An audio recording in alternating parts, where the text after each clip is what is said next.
Clef Lab. Oh, oh, I'll be watching. You know how we have. I'll be watching. Oh, oh, oh, oh, I'll be watching. You know how we have. I'll be watching. Oh, oh, oh, oh, I'll be watching. You know how we have.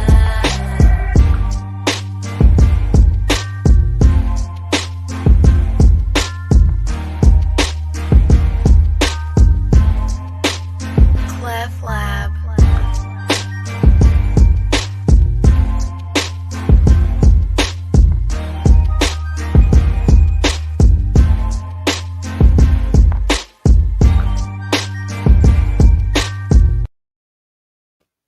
I know you lying. Why people, other people, it's normal people and disability people. Why the normal people pick on the disability people? Introducing the Disabilla Dictionary. 40 pages of pettiness. It even includes some shout outs to some of your favorite Young Mellow Reaction YouTube channels.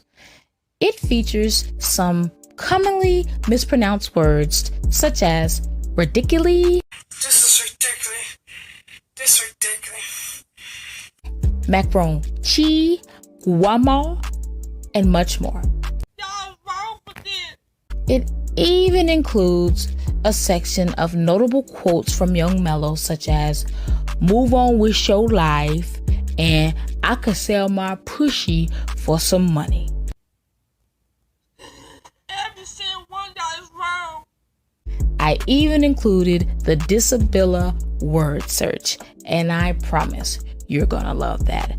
I am super petty, so you know I couldn't leave out a job application so Young Mellow can practice filling out everything she needs so that she can become gainfully employed. Because let's face it, she's probably never going to get a YouTube button.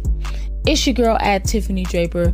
You don't want to miss this. You can cake your ass over to Cash App right now and get your copy of the Disabilla Dictionary.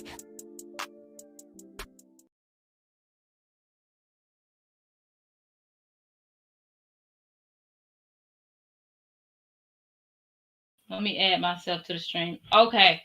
Y'all see this right here? Give me 1 second. I know you can't hear me. I gotta plug this in. Okay. I gotta figure out how to get this working. That's what I'm trying to. I'm gonna put something else for y'all to listen to. All right.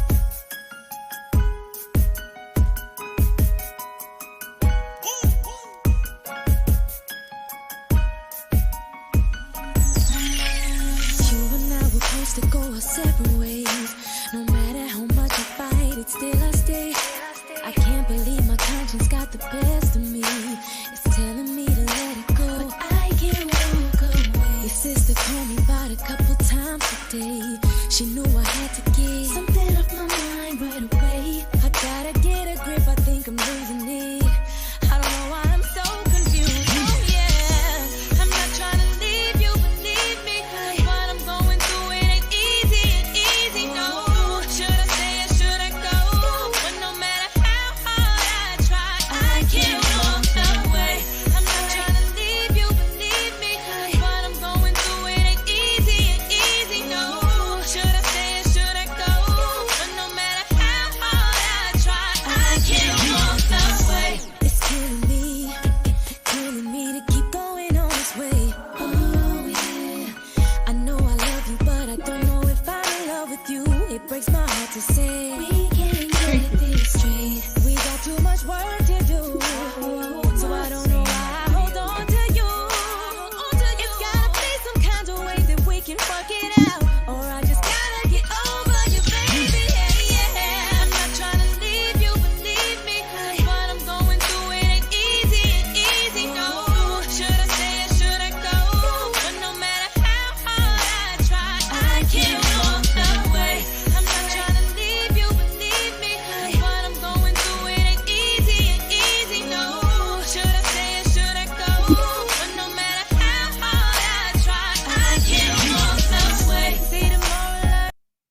or no? Can y'all hear the mic? Mic check 1 2 1 2 1 2 1 2. Or do I need my earplugs?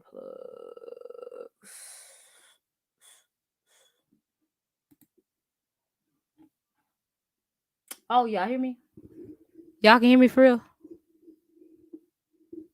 What I say if y'all can hear me? If y'all can hear me, let me know. If you can hear me for real, what I say? Type what I say. Chicken strangers. Type and say chicken strangers. Somebody type it. Nope, y'all gotta type it before I get started because y'all know I'm about to go in.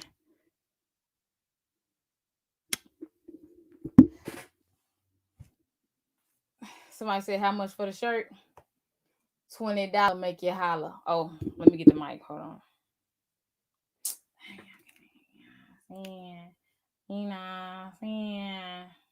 Hold on.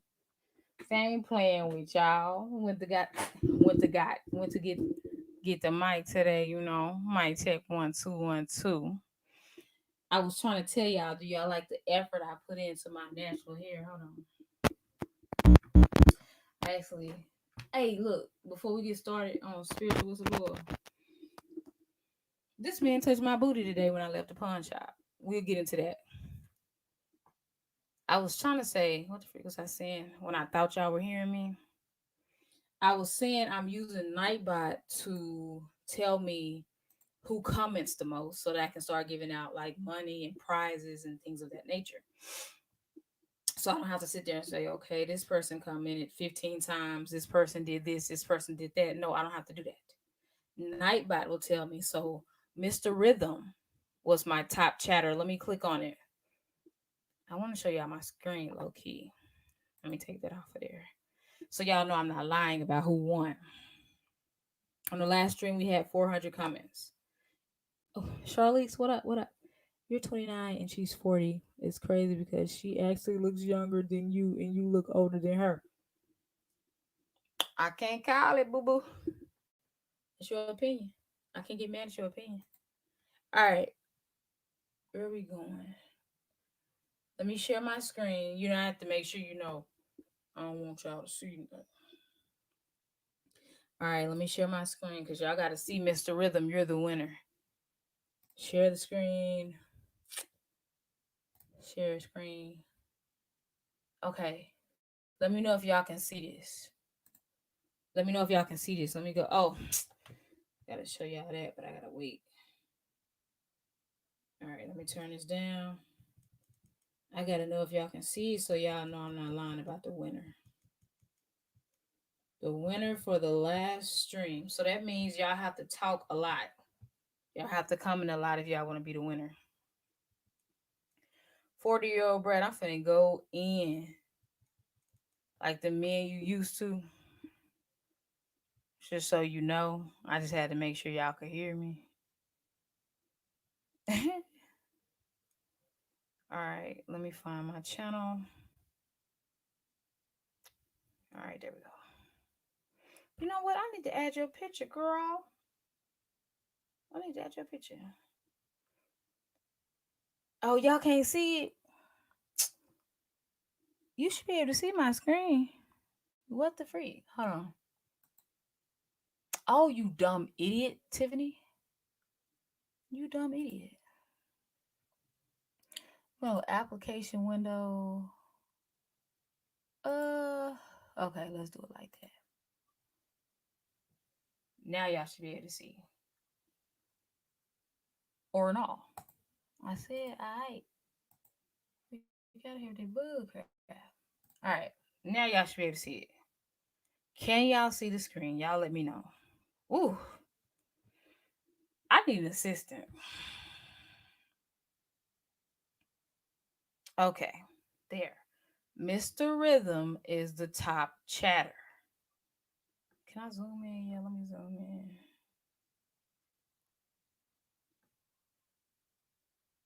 Lord.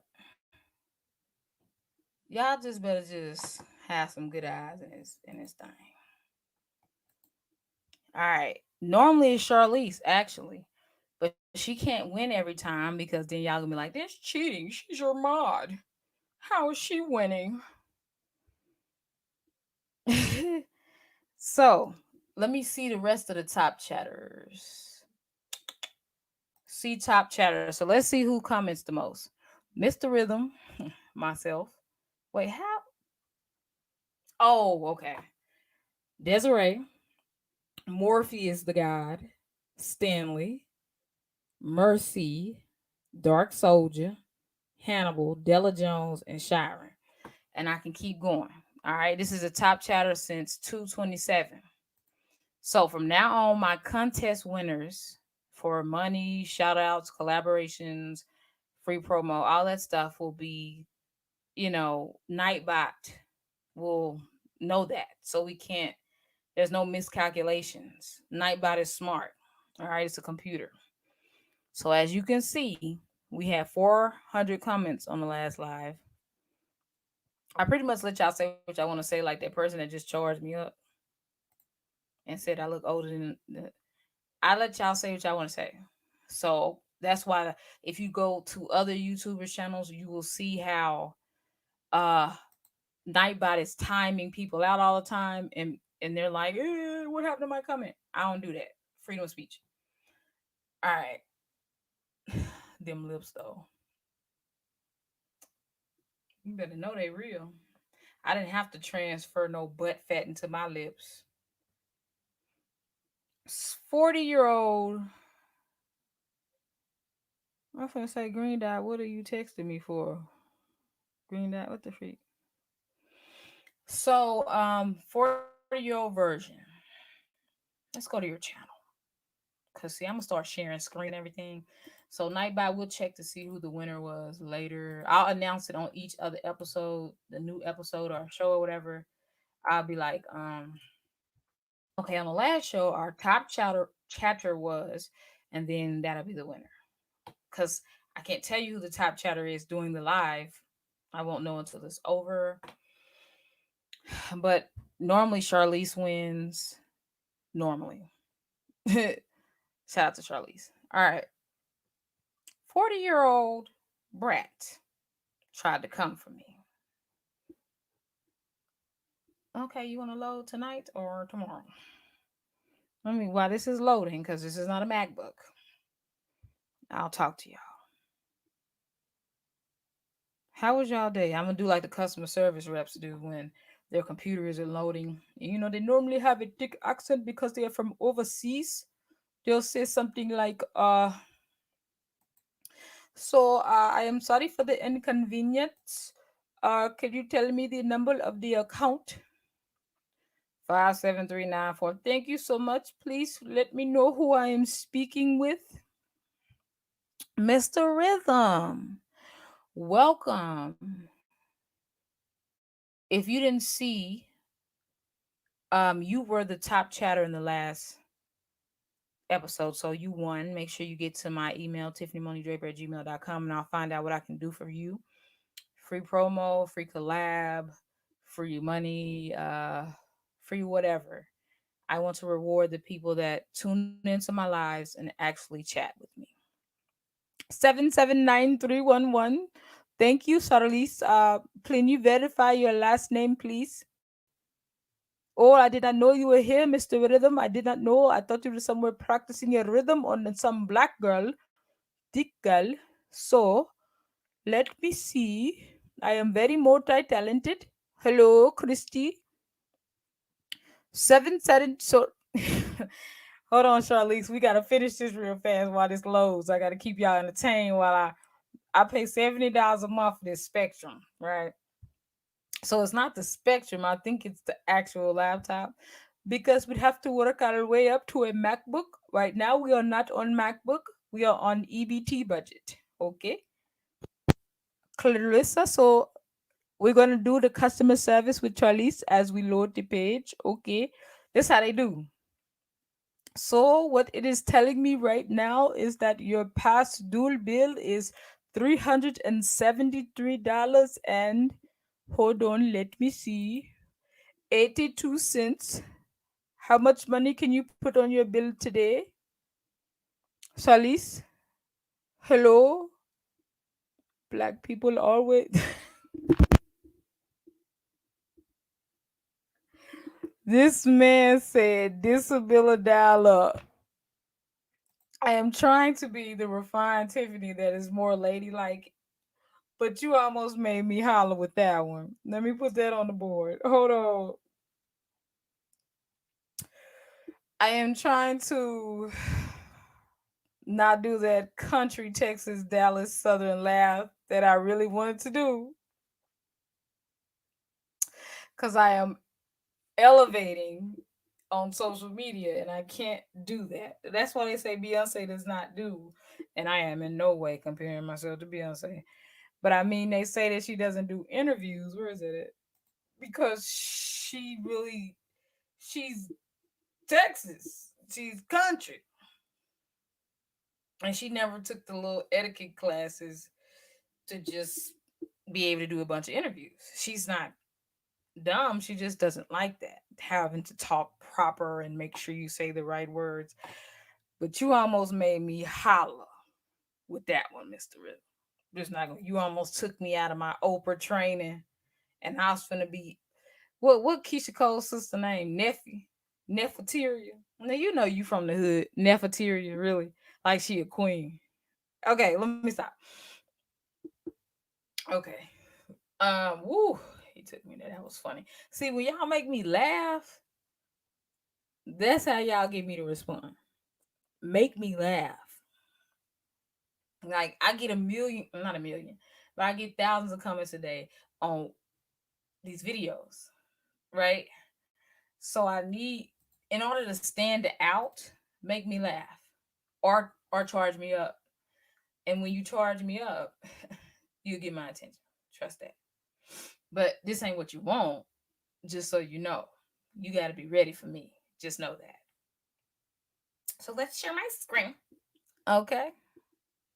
Let's share my screen. We're gonna go into the 40-year-old version and what she said. All right, let's do this. Let's do that. Let's do this. Let's do that.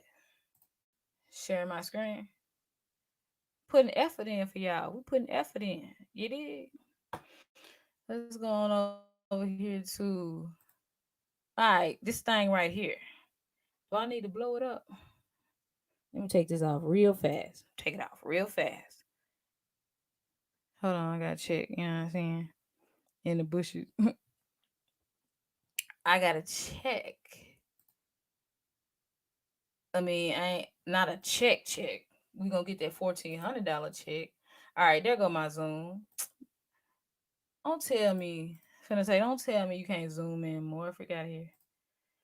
We gonna get that $1,400 check, but that's another show. That's another show. All right. I want to make sure y'all can see that. I don't know if y'all have diabetic eyes like me. All right, now let me share my screen again. Cause y'all be like, back up, Tiff, back up. All right, let me back up. Is that better? Do y'all like girly Tiff or tomboy Tiff? Because if y'all like tomboy Tiff, I'm better at tomboy Tiff. Let me know. Please. Please. Please. Let me know in the chat. And then I promise we're going to get started. Tomboy Tiff or girly Tiff? Flaw to perfection. What up? Like, donate. Thank you. That's fine. Flaw. That's what I'm talking about. Y'all let me know. Y'all not going to hurt my feelings. Do y'all want this? Or do y'all want what's up, is your girl? What do y'all want? Tiff, what you got? A twat? A twat?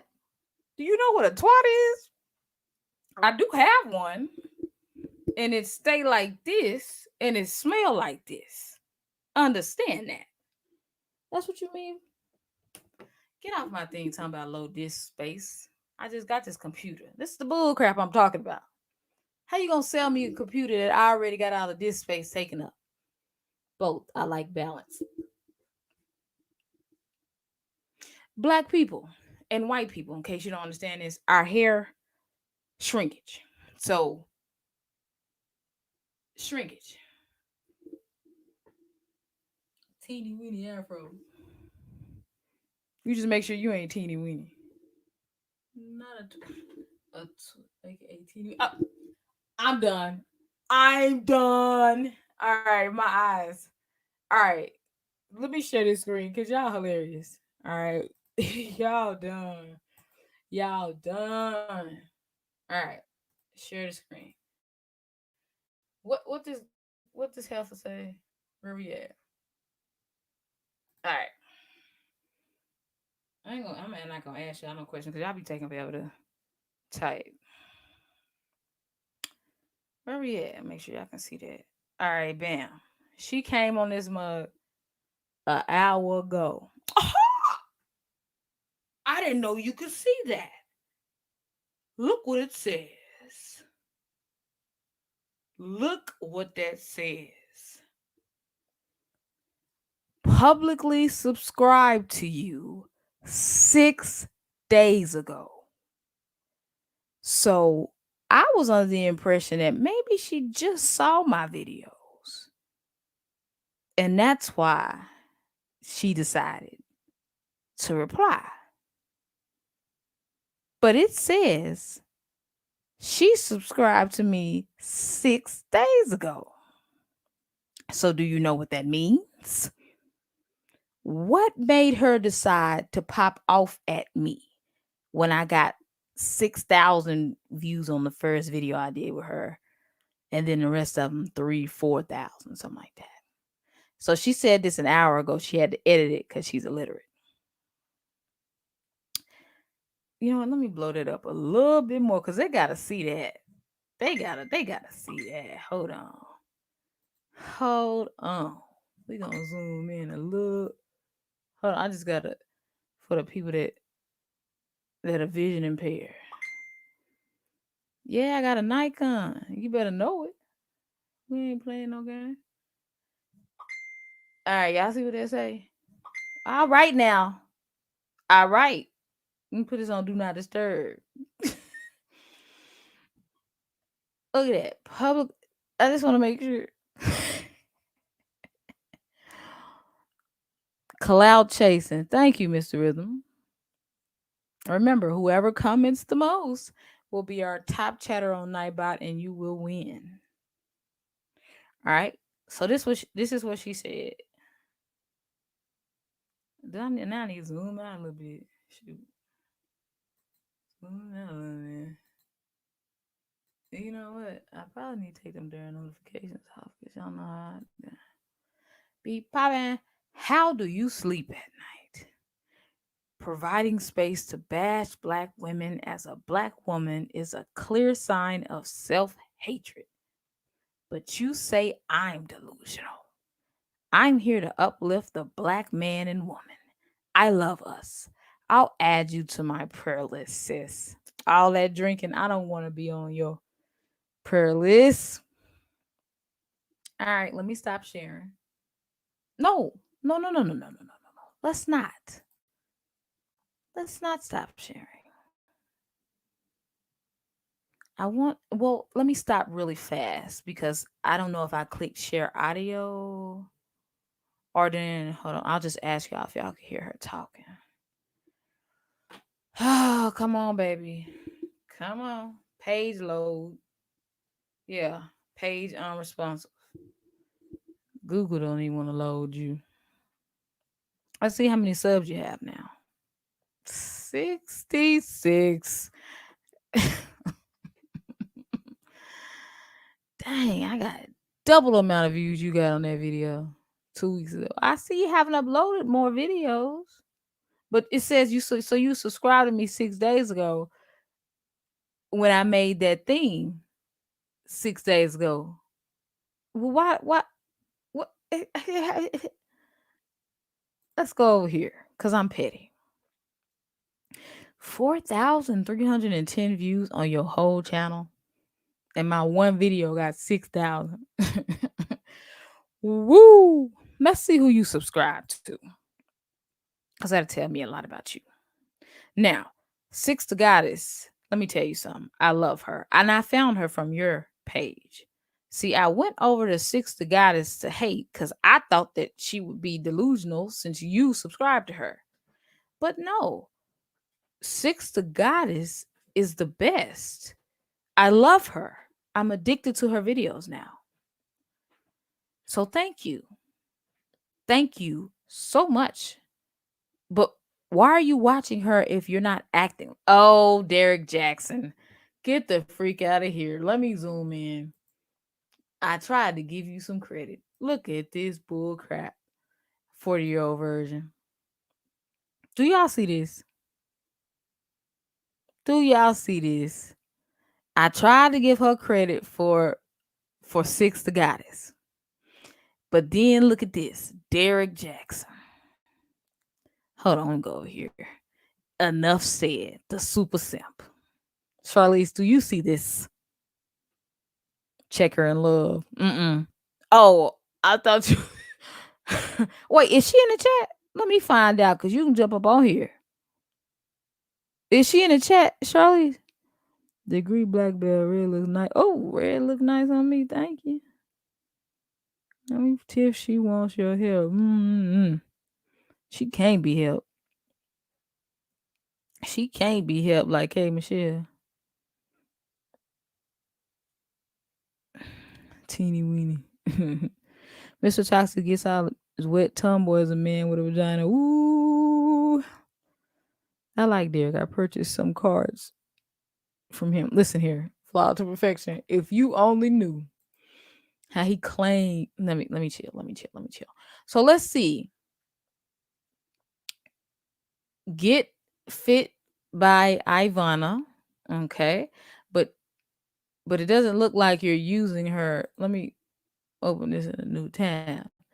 You subscribe to Get Fit. You need to be subscribed to Iana Fix My Life. But okay. Cause you Get Fit. Hold on, y'all. What she's doing. That's what she subscribed to. And who's doing better than you? Ira. What you talking about? All right, let me know if y'all can hear this. We don't have to worry about no ad because she only has 60. Woo! Her channel couldn't even retire. Couldn't even benefits. It ain't old enough. It ain't got the don't you have to be 65 to retire? Did it? Or well, no, she just did it. 70. Is it 70 these days? I don't know. But yeah, I'm stepping it up a notch for y'all. Got the mic. Make sure you can hear me. I have some celebrities that I'm going to be interviewing. Very soon. So I had to, step my game up. Let me see. Let me know if y'all can hear her. Let me use her. Do I have pick it up, pick it up, pick it up? Like I said, why does black people always start randomly rapping? What is wrong with us? I'm trying to load this bull crap Spectrum. I'm right by the Wi-Fi. I'm paying $70 a month to buffer? What the freak? Or do you just not like 40-year-old spoiled brat? And don't hurt a 40-year-old because we know you're not a virgin. Oh my God. Let me read these comments. You continuously make videos and talk about women who doesn't even know you. Hey, be yourself, 40-year-old. I know that's you. But if it's not you, here, let me drop that link. Because you're going to learn today. Hold on. Let me stop. Okay. Let me know if y'all can hear this first, and then I'm going to drop the link if Ira has a problem. Let me see. Let me know if y'all can hear that real fast, and then I'm going to drop the link for Ira. Because she going to learn today.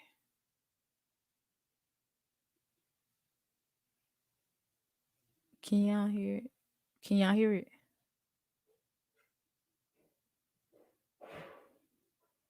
All right, do I have it on mute? Do I have it on mute? No, it's not on mute. Okay, I'm finna drop the link. So I know what the problem is. I know what the problem is. I don't think I put that option. I didn't put that option. That's what it is. To hear the computer audio. Stop talking, girl. I'm trying to pause you. I'm finna drop that link though. I know that. I'm finna drop that link. Y'all gonna learn today. Let me drop that link while I figure this out. Cause they need to hear him get ready. Don't be having your dentures falling out like Dee Dee. You come on here. Let me get that off the screen. All right, let me drop that link. All right, so let me figure this out real fast while I'm waiting for whoever want to get on here to get on here. Share the screen again. Okay, share screen. Share audio. Okay. Now let me see. Now let me see.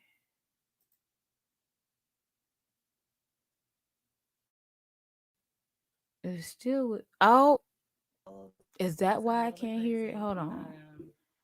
I don't see.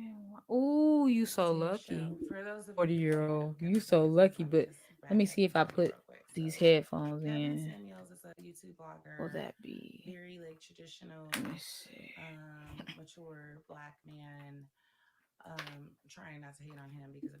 Will that be? Bet they won't join. That's weird.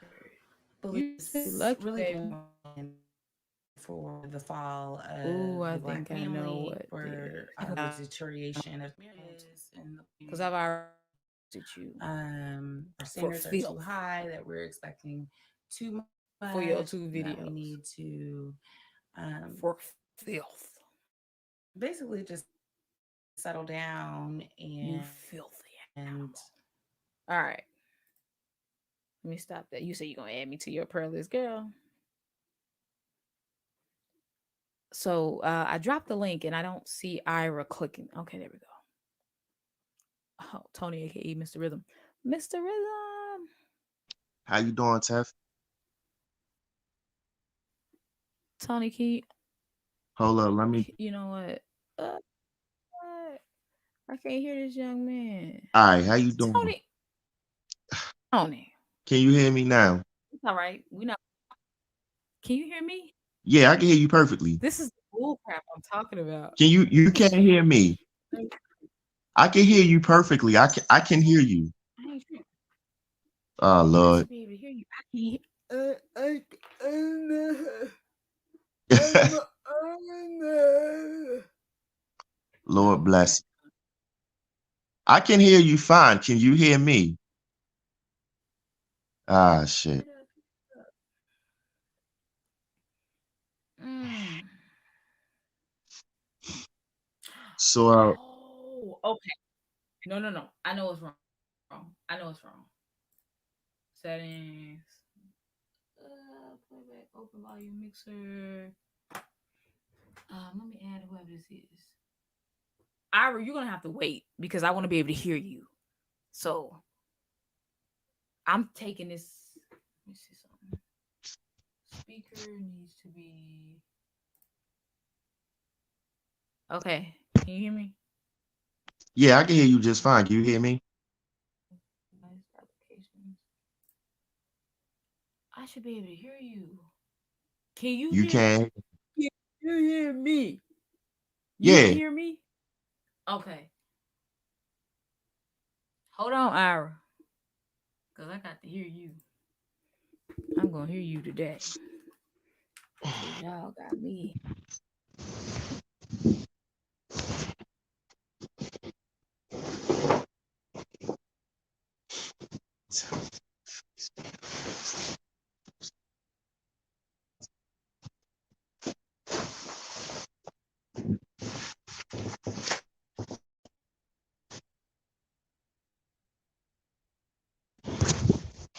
Okay. Tony, I can't hear. I just heard you Can you, for a you second. can hear me? You can't hear me. Keep waiting, Ira. Hold on a sec, Jack. Uh,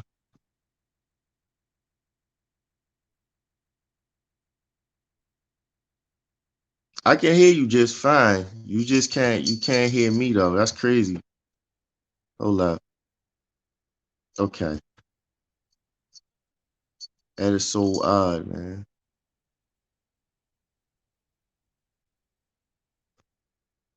That is so crazy. You can't hear me. Uh,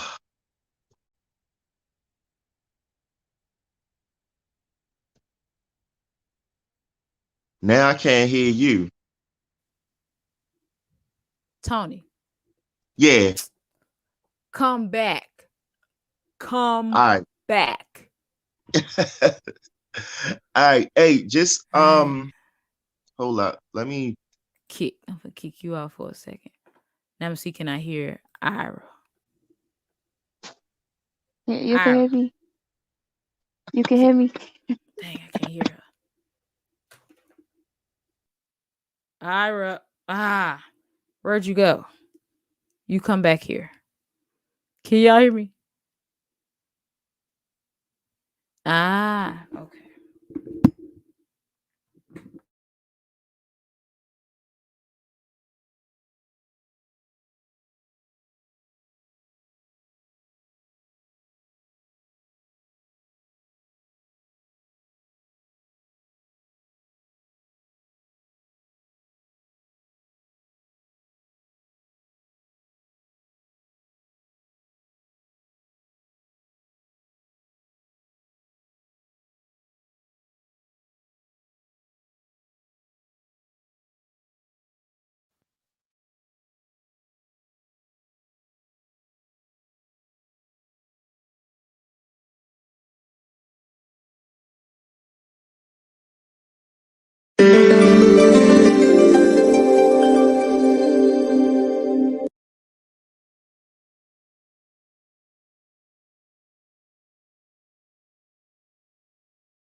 Hey, how you doing?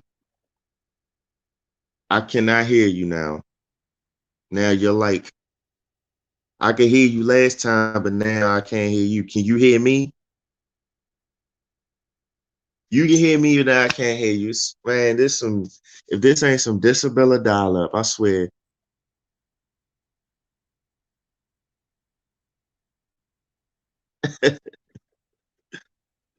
Oh man, all these technical difficulties, man.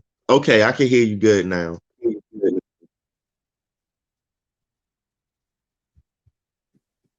Now I can't. I just hit my echo now. Uh, what we got going on over here, Jack?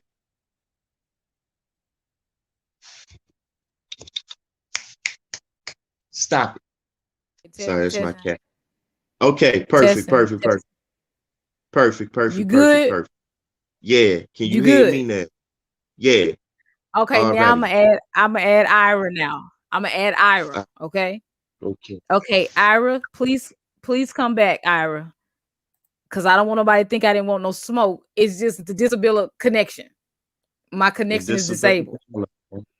Uh, Tony, I so have to this, get this together because I have some big celebrities coming on as I get my platform together within a week or two, and I can't be having that, baby. yeah, the disability dial up can't be They are having that mess. important people. They got Right, things to do. You right, know what I mean? right, right. Okay, so I cannot hear. No, Sharon, I know you can hear me. You can hear me. You can hear me, Tony. Yeah, I can hear you just fine.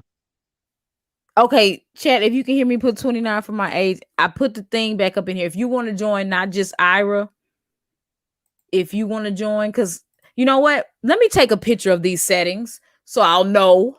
Hold on, what works so we don't have to play Right. with these celebrities. Hold on, let me take a picture of this. With So I these use my celebrities. Oh right, man. and then the speaker. All right, let me echo cancellation because I'm talking Cash Money Records type. stuff. That's all I'm gonna For the say. 9,000. Okay. Type celebrities. Okay. All right, bam. That way the people can hear me, the person I'm talking to can hear me, and then I can hear that person. Tiffany, pin Mm. the oh, you want me to pin it? Why wait, why we putting I don't know who this is, but I'm gonna add them. Why we putting 29? I always say my age. It's because people always say put one in the chat. That's boring. I'll switch it up. All right. Who's on with us? We here. I was on the other night. Was that Tony? Yeah, I remember him. Yeah, that's me. What up? Yeah. All right, so we're just waiting on this black lady that want to charge me up and cuss me out, and then, but while we wait on her, because in her defense, she did try to give me that smoke, but the disability connection happened. Yeah, You man. having you Disability having holla. issues with your internet? No, I pay $70 a month. It ain't the internet; it's the disability. It ain't the connection. It's I guess I don't know. I don't know. Oh. My It's computer not was prop. scared of her, but I'm not. Put it that way. It's not I was just properly asking because integrated. if you on the Wi-Fi, Yeah, that's why when I do these celebrities, I'm gonna have to do DSL. You know how like when you yeah, work from home, get they that want you ether to cord. yes, so we won't keep dropping and stuff. And Yeah. also, I'm gonna Hmm. get a stand. This was last minute. I'm gonna get a stand so that I don't have to sit here and hold this because I feel too important when I do this. You know what I mean? When I hold it. Yo, Wilder. And then when you get a girl, I'm just gonna say this: if she do this, she ain't ready. Cause what's the name of that song? Was it No Hands? Do it with no hands. Yeah. Yeah. Is this what y'all like, fellas? So I let me mean, stop. Let me stop. just don't be like if you look scared when you grabbing it, just go ahead, go home. I ain't even gonna waste your time. You know what I'm gonna do? Cause you fellas act like y'all don't know that y'all can stink as well. If you smell the pee and the sweat,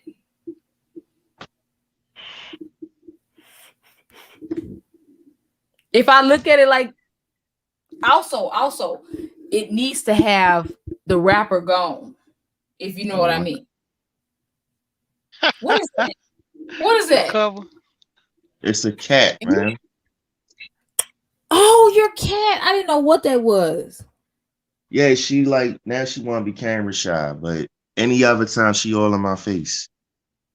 So let's get to the topics, y'all, because I know a lot of y'all got y'all kids. Y'all ain't beat them yet or nothing like that. They probably LOL my side.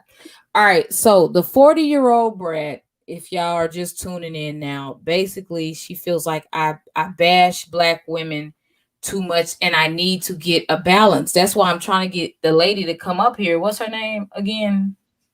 What is her name? I'm not even trying to be funny. I forgot her name that fast. IRS, I don't know. Oh, yeah, her. Because I need more women. Women, y'all say I don't give y'all a chance. I'm a woman. I'm for us. I love us. So I'm giving you a chance to speak, but when I give y'all a chance to speak, y'all don't come up here. But y'all got a lot to say in the chat or on the comment section. I want y'all to be able to speak so that it can be fair. Do y'all feel like I need more women on here so it can be balanced, fellas? I mean, if that's what you feel like, go ahead, like, cause I mean, I wanted to hear. I mean, the last panel we had, what was it like Thursday night, a couple nights ago? That was like cool for real. But I think the woman that you did invite, she was on there like briefly. We ain't really hear much from her. So I mean, if Yeah, you because did, y'all so during I'm finna get Rogers on here right now because he says he's gonna diagnose me tonight. I'm scared, but I gotta get him on here. What I'm gonna do, diagnosis. yeah, what I'm gonna do is he wants to talk to me alone for 20 minutes because he's gonna diagnose me. I need y'all to jump in the chat as soon as 20 minutes goes by. Y'all gotta come up here and y'all gotta help me, okay? Cause he gonna say some stuff. Mm. Y'all come back in 20 minutes? Yeah, In I can about do 20 that. minutes. Yeah, I could do About that. 20 Yeah. minutes. All right, y'all. I see y'all in the chat. All right, be easy. All right. All right, my co-host. My co-host. I'm scared, y'all. But B Rogers is on his way up here. I don't know. I told y'all we had the sex talk a day or two ago. And he said that he wants to hold on, I want to make sure y'all can see all of this. You understand me? He said he wants to diagnose why he feels like I can't take the D. We're gonna go ahead and get into it. So let me get him on here, and I'm scared because I don't know what he's gonna say. He says it's a psychological thing. Hold on, let me. Okay. So 20 minutes. Anybody who wants to join the panel can join. I don't know where he at. Where are you at? No, he did not.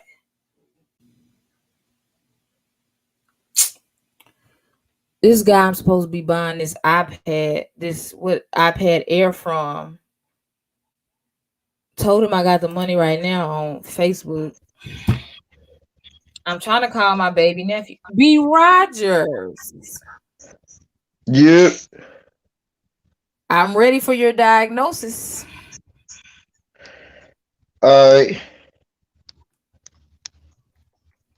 Now, I'm gonna just bring the people up to speed. If you weren't watching my video the other day, it's called Let's Talk About Sex because I feel like we're too shy about sex. Well, I said that I'm one of those females that can't take it. And B Rogers, what do you feel is my issue? Not just your issue, it's an issue on a bigger scale of women. I can't even say black women. It plagues a lot of black women, but it's not just black women. A lot of women go through this. Mhm. A lot of women put the dude who would be their perfect husband in the friend zone. Mhm. And I've been that guy. I have some of my homegirls who I tell them straight up, I would be a good man to you. And they can tell by the way I act that, and they know for a fact that I would. And then I Mhm. asked one of my homegirls why she wouldn't, and she ran down a list of everything that should have been the reason why she should have chose me. She said stuff. She said stuff like, you know my family. We been through a lot together. This and that. So what she basically said is, we have a functional relationship. You know about me. I'm there for you. You there for me. And this is the reason that I can't be in a relationship, because it's not a happy ending. I mean, because it is a happy ending. A lot of us say we want success, but we really scared of it. See, I was looking at your Let's Talk About Sex interview, and the thing that struck me is that you're not afraid of anal. And me being as sexually experienced as I have, that is the hardest threshold to break for the majority of women. So your issue is not the pain. Your issue is that you're scared to submit to a man, and you're scared that you're going to like it. You scared that if you submit to a man and if you like it, you're going to be out of control. And you want to be in control. But as a man, it's my job to dominate you. As a woman, it's your job to be dominated. If you look at nature, anywhere else, that's what the man does. Let me interject real fast, because I was looking at nature and it was horse sex because I got bored, and I don't know how she takes that. The female horse. Yeah. Do you expect me to be a female horse, B. Rogers? No, I expect you to be a woman. I don't expect you to be a female horse, but as a woman, it's natural for you to submit. And in society right now, with these hate men campaigns, a lot of women have this fairy tale complex. They want the man like the brother was discussing the other day, the super nigga on the Tyler Perry movie. This is who the women are looking for. This is why they're not in the relationships, because they are looking for that. They looking for the music to be perfect. They looking for his her. They looking for this super nigga that don't exist. And when they meet the dude that they're really compatible with, who would really be a good match for them, they put them in the friend zone because they scared to have a happy ending. See, when you look on in media, any kind of media, whether it be music, social media, whatever, happy relationships aren't glorified. What we saw with Beyonce, we saw Beyonce in Lemonade talk about how she would kill a bitch and wear her skin on her body and talk about all these pains of treating of what comes from cheating. But what we never heard Beyonce say is, you know what, Jay-Z is a good nigga and he's always been a good nigga to me. And for But that, check this. I'm not Check this. I'm gonna prove your point really fast when you said that we're not used to relationships, because notice Cardi B in her new song said, gotta argue because you know what, like a toxic. I'm just saying these females are listening to these lyrics of a woman say, I want to argue with you because like a toxic. What man likes a toxic female, B. Rogers? No, man. No, here's the thing, and this is the problem. These females get these negative stereotypes, these negative fantasies. And the only men who would entertain that are dysfunctional men. They're men who are flawed. And this is why they continue to have these relationships. This is why they continue to, because a successful relationship isn't marketable. You don't hardly ever hear women talk about not just the good man that they want. You don't hear them talk about the good man that they have. The good man that's by my side, and you don't hear that. Beyonce, like I say again with Beyonce, she'll talk about Lemonade and how much Jay-Z hurt her, but we don't hear her say, you know what, he really good to me, and I'm not gonna leave him. No matter what he does, he can't do nothing to make me leave him because he's been that good to me. And right now we have this thing in our society. It's sort of like if you have kids or you been around kids, and when they little, between the ages of like 2 and 10, the boogeyman scares the shit out these little kids, and it ain't nothing you can do to tell them that the boogeyman ain't real. To them, the boogeyman is real. You see what I'm saying? So it's this psychological thing, and so now a lot of these women have this boogeyman complex, but it's reverse. They're scared of functional. You don't see functional.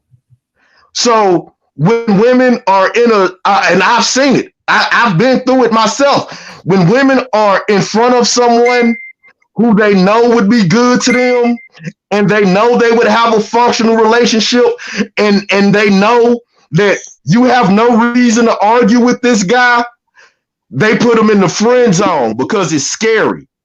Because functional isn't on the mainstream fade. On the main, you don't have you talk about it all the time.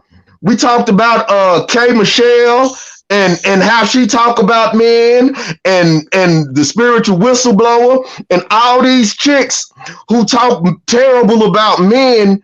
But you mean to tell me out of all these women from all these different places, you haven't had one good relationship? You can't tell me about not one good dude that you laid next to? Not a single one. Absolutely no one. So what that's doing to the psyche of this generation of women is preparing them to be dysfunctional. It's preparing them. When you talk about the dysfunctional all the time, That's what you process in your brain. You process the dysfunctional. So you react to the dysfunctional. So you attract the dysfunctional. And if it's not dysfunctional, it's not even in your thought pattern. It's not even in your realm. Because that's really what you're looking for. You're looking for a dysfunctional relationship. So when you hear people like Kevin Samuels and they saying stuff and these women get mad because they're talking about you women bashing. No, ain't nobody woman bashing. I can look at you and tell. I could just look at you and I can say for a fact, it's a dude around you who would treat you good because I'm just looking at your body features. How old are you? So you mean to tell me you went through high school and college and it wasn't not a single guy who would have been a good mate for you? Not a single one of them? Not one. All right. And if you look at it, a dog finds a mate. A fucking bear can find a mate. So you mean to tell me God gonna create human and make it impossible for you to find a mate? It's mathematically impossible. After a certain age, so I want to. You have. Go ahead. I was gonna say I want to get back into why you feel like it's not mentally, because I want to grill you a little bit on that. Because see, what you're not understanding is, like Desiree said, a horse's vagina is a lot bigger than the female. So let me get in this a little bit. You're saying that it's mental, but you're not tapping into the fact that you need lubrication and foreplay in order to be in pain. I mean, here's the thing, and this is where you are not going to beat me on that. I have been with a lot of women in a lot of different scenarios, and anal is absolutely the scariest threshold for a woman to cross. And if you can cross the anal threshold, you definitely have the mental capacity and wherewithal to satisfy a man. So I don't think with you in particular. Wait, hold on. I can do that with no problems. That's why I said that, because I was listening to your interview. I was listening when you was talking about how you could do it. That's why I said that. So if you can do anal, that is the extreme. And for a typical heterosexual freaky dude, anal is the extreme. So if you can do anal, the only reason you couldn't do vaginal is because you're scared to submit to a man. You scared you would like it. And once you're scared you like it. It's tight. You cannot disregard that. I understand that. I understand the physical aspect of what I'm saying, of what you're saying. But what I'm saying is you have already broken the most painful threshold there is to break. It don't hurt. And it's tight. So if that don't hurt, why would vaginal hurt? When we was talking, when you was in the vagina has a hymen. The vagina has a cover. I understand that, but let me prove something. I was talking to you in the chats when you was having the let's talk about sex thing. And I told you, well, get lube. And you said lube would make it too easy. That's proving my point right there. That's the solution. But you don't want to do it. Why? Because it's psychological. It has nothing to do with physical. It has nothing to do with physical. You know the solution. There's no other solution. You said it yourself. That's going to make them slide in easy like a baseball player. Well, it's only one solution: to make it easy or to make it hard. It's only one solution. And if you don't want to use lube, then there's something psychological there that's keeping you from doing that. That's why I said it's not physical. Okay. It's a psychological threshold that women have to, that women don't want to submit to men. Women don't want to give themselves to men, because once you give yourself to that man, you're afraid you won't have control of yourself anymore. Well, all right. Well, then you need to get a little bit deeper, no pun intended. Shout out to you see him on the board. You I remember I said I would use my legs like this to keep them out. You see what I'm saying? Yeah, I know You exactly know? what you're talking about. And I know exactly what you're talking about. So Uh, is uh, that another so way of control? that's psychological.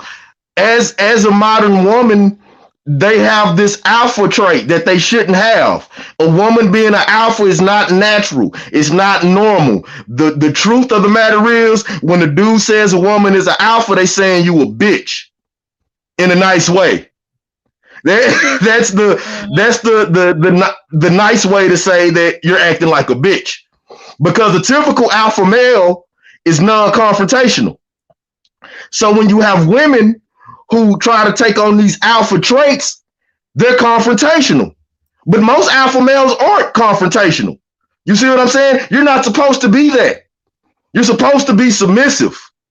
And the psychological thing comes in when you see something that you know you would submit to, when you see something that you know you would like, and you know this could take you to that level that you haven't experienced before, you get scared and you create reasons why you can't do it.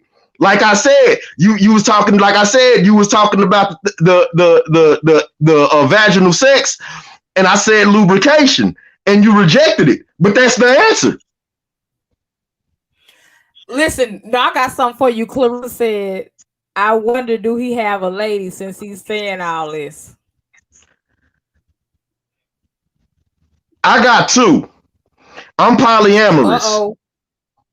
I got two women and I'm free to play. So I got two and one that I play with around the corner. And I try to be humble as I can in the way that I talk, but I've never been the guy who's had a problem with get a woman in the bed.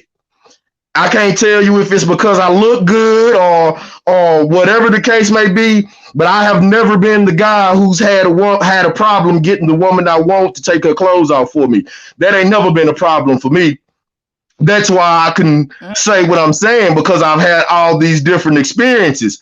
And when it comes to certain women, there's this constant issue of you giving yourself to a man. I had a homegirl I'm real tight with, and she telling me about this dude that she used to mess with and this and that, and told me herself that she messed up.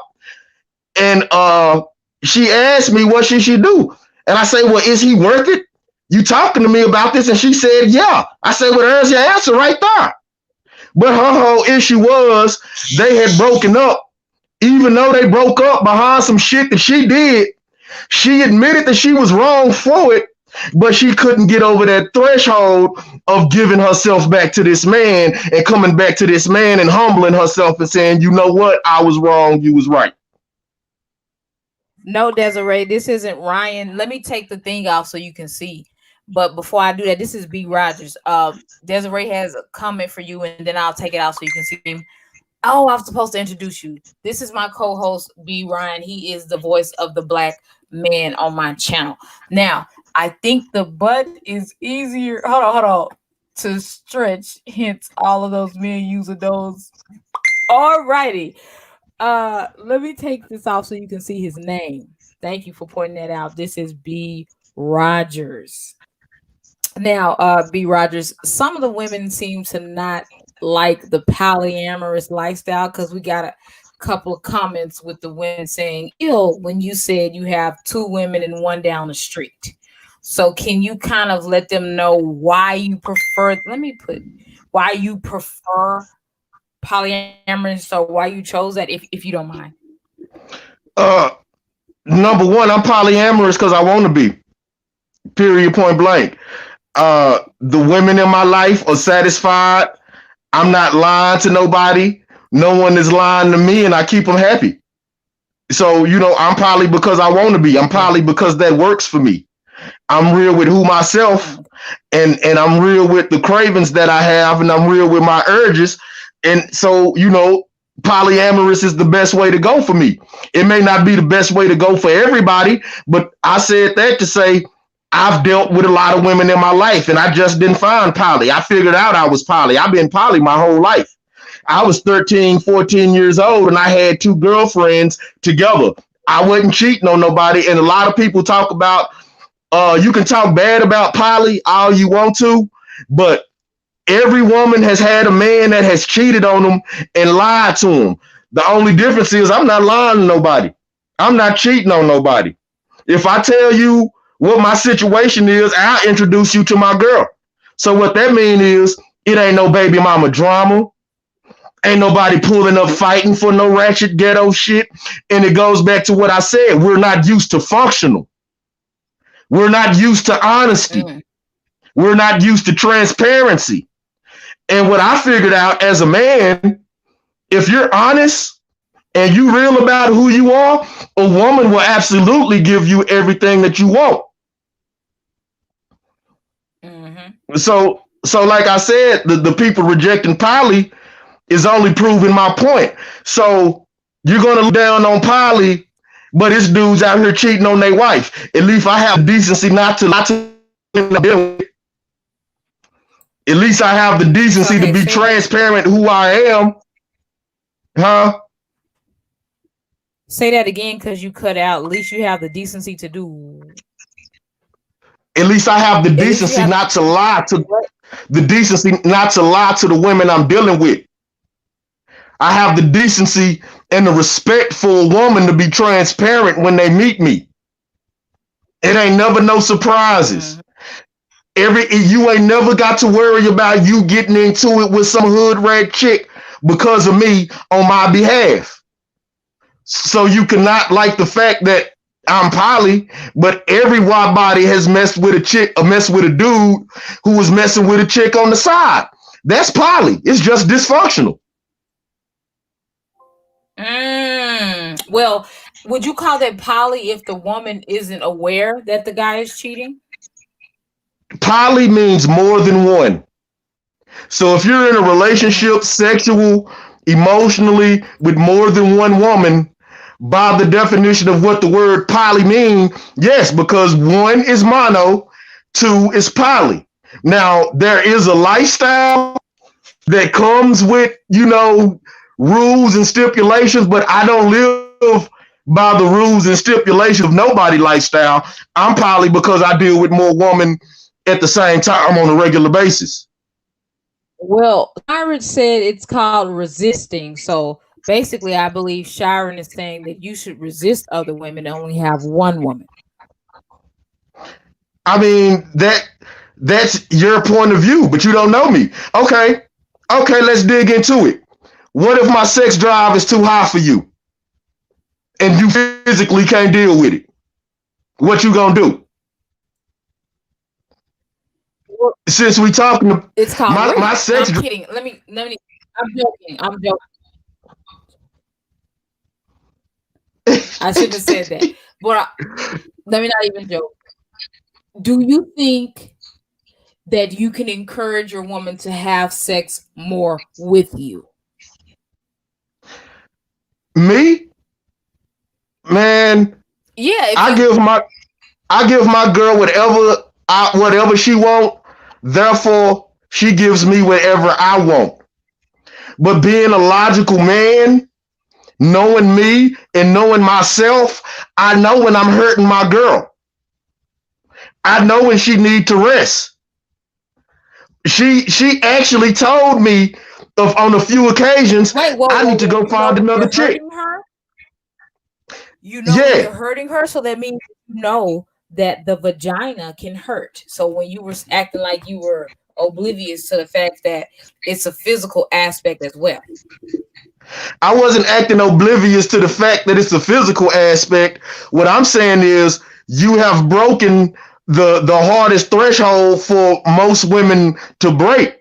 So the vagina, which is natural, shouldn't be that much of a threshold to break. That's why I say it got to be psychological. Because the answer is lube. You said it yourself. Oh, wait. That's gonna make them. We have a question for you from Christy. Have you ever had a girl not like of the other girls that you're dating? Well, my wife is bisexual, so no. Hmm. Okay. Well, what I'm going to do is I'm going to bring Tony and the other man back because I told them after your diagnosis, we're going to get them in here, and then I need women in here because I feel like some of you women act like y'all mad at him. Polly, what up, honey? And y'all need to give him that smoke, and I'm gonna get that smoke as well, and we all gonna be smoking up in here. All right, but I don't condone smoking. Like I don't do cigarettes because I But feel I don't do weed either. But I, hey, but let understand me if a point. man smoke. Hey, but let me point something out. Uh, uh, Mm-hmm. here's what's crazy. I talked about my girl and my wife on the other episode, and I said that they lifestyle is easy. They ain't got to do nothing but lay around the house. Everything that they want, they have. I don't lie to my women. I don't betray them. I don't go behind their back and do nothing, but you can still find a reason to be mad at me. That proves my point. No, listen. I think also she may have been asking not like them on a attitude wise, not just a sexual thing. Like have any of the girls you ever dated not like because women tend to not get along. To be catty. See, here's the thing. I am a real alpha. So the man gonna lead. And I'm gonna lay down the rules of what I am and what I'm not gonna deal with from the beginning. Either you gonna accept it or not. So when you dealing with me, you gonna drop all that catty ghetto bullshit. Period. Mm-hmm. Have there ever been Okay, but disagreements? Have that's that not the nature of women. There can't be more than two women in one house. Have you ever heard of that? that you can't do what? That there can't be more two women in one house. You know how they say that? Man, I've been in the house with 4 women, and Whew. it's been peaceful. Okay. See, when Join everybody the pitching panel if in, you like. when everybody pitching in on the bills, and everybody pitching in on the groceries, and everybody pitching in on the rent, it logically makes life easier. But because we have grown accustomed to this dysfunctional shit, it's so easy to look for the shit to fight about instead of the shit to be peaceful about. Right. What's up, brother? How you Can you doing? still hear me? What's going on, Can man? you How hear you me, Tony? feeling? Can you hear me, You B? Yeah, I can hear you. you Okay, touched I'm on a just making lot sure I don't of feel like holding this mic. Go okay, ahead, Tony. Go okay. ahead. Yeah, you touched on a lot of topics, and like you like correct on a lot of what you were saying earlier, like the fear of like being submissive, the fear of letting go, the fear of losing control. That's like what I found to be a lot of women's biggest fantasy, but the biggest thing they was scared of. Like, why you think 50 Shades of Mm. Grey sold out? You see what I'm saying? And and on top of that, you will hear a million women say 50 Shades of Grey is a type of sex life they want to have. But yet they scared to do it. Or check this, I mean, y'all. Y'all remember that Aquila in the B movie where she said our greatest fear are not that we are inadequate, but that we are great beyond measure or something like that. Yeah.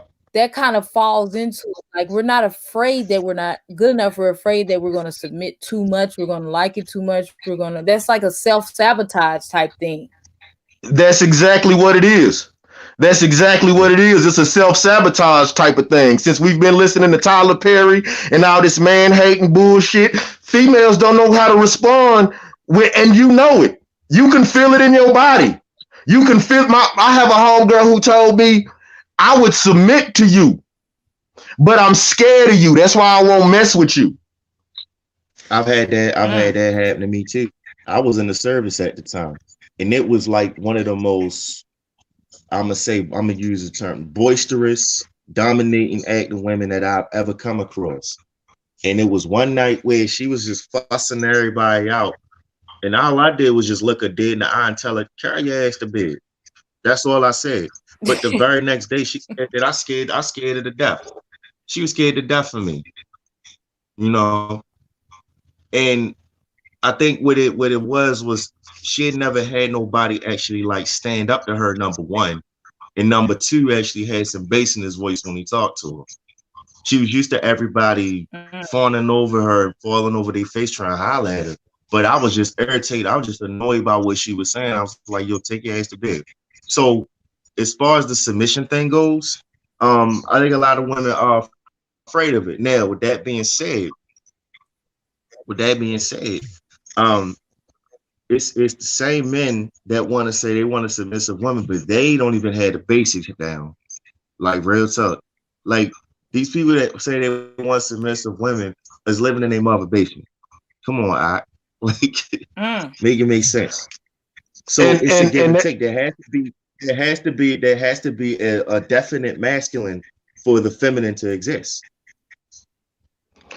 But let me chime in right there. A lot of these women with the Tyler Perry Medea syndrome, these women choose men so that they can have drama. If a peaceful relationship is not on mainstream TV, it's not popular to have a peaceful relationship. It's popular to be fighting with your man and at the club throwing drinks like Love and Hip Hop. So subconsciously, a lot of these women choose these dudes because they know it's going to be a problem. But the dude, they went. Go ahead.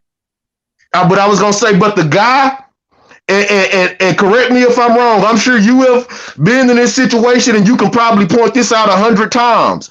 The guy who would really be good for that girl and knows her thought ass past and don't care about it and knows her mama, and every time she move, he there to help her, and every time she go through a fucked up relationship, he there to help her. She put that guy in the friend zone. Why? Because they're scared of functional. Yeah. Well, I mean, I could tell you from firsthand experience. I was raised in a functional relationship. Both my folks, they still together, you know. And it was like one of those things where you saw what it was like, what it was. It was a partnership. Now, with that being said, being in the environment that a lot of Black people are raised in, we don't see a lot of that. So when you become of age and you start dating, I'm expecting functionality because that's all I've had up until that point. And all I've seen is dysfunctionality and people responding more to that. So you are correct. But I mean, I've found that the best remedy for that is not to be there for somebody that's just gonna shit on you like that. If we're gonna be real. Plus, like you were saying about how it's a love and hip hop, Tyler Perry, Medea type culture. I mean, that was like it's funny how just 30 years ago we was watching, we was watching the Cosby Show, we was watching Family Matters, where you had the Black family structure that was being portrayed as positive in some way, shape, or form. But what ended up happening was they found that okay, we got to get that out of their heads that that's what they should want. And instead now we're wanting, it's a bunch of, city girls out here. So yeah, it's like how dare you want to have a relationship where the man is a doctor and the wife is a lawyer and you have 5 kids that you put through school. We got to destroy that and put Bill Cosby in jail as soon as possible. Yeah, I mean, his indiscretions aside, you are correct. And I can say this to further prove my point. I said I was poly. I'm freaky. I've been exposed to a lot of stuff. And I know this. A lot of dudes will say that their fantasy is to have a threesome with 2 women. And I know for a fact, if you get the most attractive women, if Beyonce and Kelly Rowland ran up on the typical guy and was like, we want to have a threesome with you, the typical guy wouldn't be able to perform because most people don't expect their fantasies to come true. No, they don't. They don't. It's like like if somebody like people who come up on the lottery or some shit, they didn't expect that. Most people that play numbers, well, if you're in a state where it's legal, most people that play numbers in the back of their mind, they know they're not gonna win. But it's like that distant hope that they got. And then when they find, and then when somebody actually does win, they like, oh shit, I don't even know what to do with myself right now. It's the same thing. But Or then, even better, you have them people who go broke after winning a couple of $1 million in the lottery because yep, they don't know how to handle being successful. nope, they They don't don't, you know know how what I'm to handle. saying? They so used to living check to check and having to figure out what the hell you gonna do to pay the light bill that when you get this large sum of money, then you're broke. And I'm not talking about broke for his money. Broke is a mindset. Oh yeah, And most and definitely. and these people are broke. And so when you give a broke nigga $1 million, he gonna be broke. Yeah, up So here, give him go ahead, bro. don't even gotta look at the lottery. Look at an athlete who was poor coming up, and he signs this multi-million-dollar contract, and then his playing days are over, and he ain't put nothing away. So it's like, you know, but And yeah, that it's and that's also what I and yeah, that's what so I was saying. So uh, so this issue I was talking about, because it started with sex, and my right, whole thing is women put the men that would be their a good husband in the friend zone. But it's not just a woman problem. It's in our society. We don't prepare our kids for success. We don't yeah, prepare our families for success. We expect the worst. We expect bullshit. So the bigger problem in our society is when you look at a relationship, you're expecting dysfunctionality. You're yep, expecting bullshit. something going to happen. And that's what you expect. So that's what we're seeing. All these TV shows and these women complaining. That's why it's getting ratings, because bullshit sells. And they say, if it's functional, it don't sell. That ain't true. The Cosby's sold for years. They just don't want it to sell. That's a good point. Well, I they don't mean, want it to be wanted to be shown. How about that? So they want to look tell at you it's not. look at these white shows. Look at the Friends. Okay, you take Friends. You seen Friends and shit. Yeah, that was dysfunctional as hell too. If you actually look at it. It was, but let me compare Friends to Love and Hip Hop. Friends and Love and Hip Hop was basically the same scenario. You got a bunch of Yeah, people making a certain amount of money living in close quarters. But right. when it was on Friends, it was more functional. When it's on Love and Hip Hop, you got to be throwing bottles of alcohol and calling people bitches and exposing baby daddies and who got an STD. You see what I'm saying? Our culture Yeah, has gotten so used to dysfunctionality.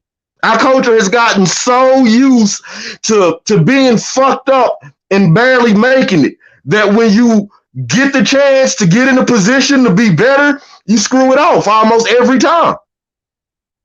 yeah. I definitely can see that. That's why I don't watch the shit to keep it a band with you. I hate Like, that shit. yeah, like it's irky as hell because like what happened because it shows up and it shows our women in the most negative light possible, thereby reinforcing a negative stereotype. That's all it does. But like And when here you to go ahead. My bad. I'm sorry. like you good. So like when you're talking about it, it's like damn. So you got to think about what does that do to a child that's watching it, little black child is watching it, whether they be male or female. The little girl's gonna grow up thinking I have to be like that. The little boy's gonna grow up thinking, well, that's what my women are going to be, and if he doesn't like that, he's going to completely reject his own woman. You know, it's a program. They're doing it on purpose. That's why it's called a television program. What does a program do? Because I Program. work because I work in electronics. A program is basically a series of, it's basically data that you input to ensure that a certain result is to ensure a certain outcome. That's what a program is. And speaking on that program, this is the main reason I hate love and hip hop. And those the wives, the basketball wives and the football wives and this and that. Yeah. You basically, when you look at these women, you looking at glorified hoes. You looking at women that are in the spotlight because they had sex with a nigga that was rich. Yeah. No more, nothing less. They ain't got no talent. They ain't got nothing to bring to the table. All you are is the concubine of a nigga that was rich. So you are on this, and now they put you on this TV show. And when they put you on this TV show, what do? Attack women that look just like you.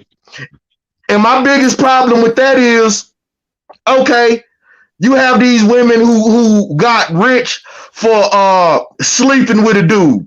That's the name of the game. I ain't mad. Okay, it is what it is. But love and hip hop don't go back into these inner cities and teach these women to do something better and teach these kids to do nothing better. Love and hip hop ain't never had no giveaway or no mentorship for the young people, not even just women, for the young people in these neighborhoods. You got all this money and all this time, and you have nothing better to do than throw drinks at each other. Okay, Charlie said it was okay when all the men wanted to portray hot boys. Okay.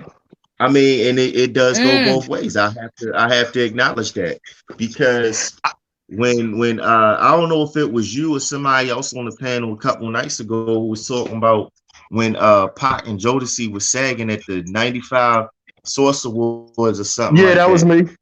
Yeah, that was me. That was you. So yeah, so yeah. I mean, but then again, look at it like this. Let's take it back to that's just the very basics. Men chase, women choose. Even in I'm gonna tell you this. Number one, let me say I disagree with all the dudes being hot boys, because there was always a balance if you look at music. Even right now, we may not like what these young dudes do, but you got a Kendrick Lamar, you got a J. Cole. So when the hot boys was popping, we also had Aaron Hall and Guy. We also had Teddy Riley. Well, you know what I'm saying? We also had Wesley Snipes. We also had Mario Van Peebles. That was more than just one image of a successful black man. But we only focus on the most negative. Well, the most negative is what was selling. After a while. I don't agree with that. I don't agree with that, because you have the Cosby Show. You have LL Cool J in the house. Right. But you don't. What I'm trying to say is, when I say selling, I don't necessarily mean doing actual like figures. I'm saying as far as what was being heavily promoted. See, okay, I can agree with that. You know what I'm saying? Like heavily promoted. Like, yeah. I mean, we had Nas, you know what I'm saying? But we also had like you said, like that hot boy shit. I mean, I frankly, even though I was like maybe like a 4th, 5th grade when they came out, I wasn't really feeling the hot boys like that. I thought, oh man, these niggas talk funny when they rap, man. And they not really saying nothing. Cause I'm from Baltimore, so it's like I'm closer to New York, so there's lyrical sophistication in my music. That's what I prefer. Hey, yo, me too. Me too. Hey, so it's like I'm not saying that every Southern rapper can rap. The J. Cole, he's from down south, but he can spit. It was more or less like the image that they were promoting, like just the ultimate form of degeneracy. Exactly, like you said, that's what get promoted the most. That's what gets pushed on the screen. The dysfunctional, the fighting with your baby mama. But you never hear let's take 50 Cent and Ja Rule, and you hear all the dysfunctionality. 50 Cent and Ja Rule had beef. This nigga went to jail. That nigga went to jail. This dude died. That dude died. But no one ever says Ja Rule has the same wife that he's been with since he was in high school. No one Yeah, says Ja Rule doesn't have a supermodel.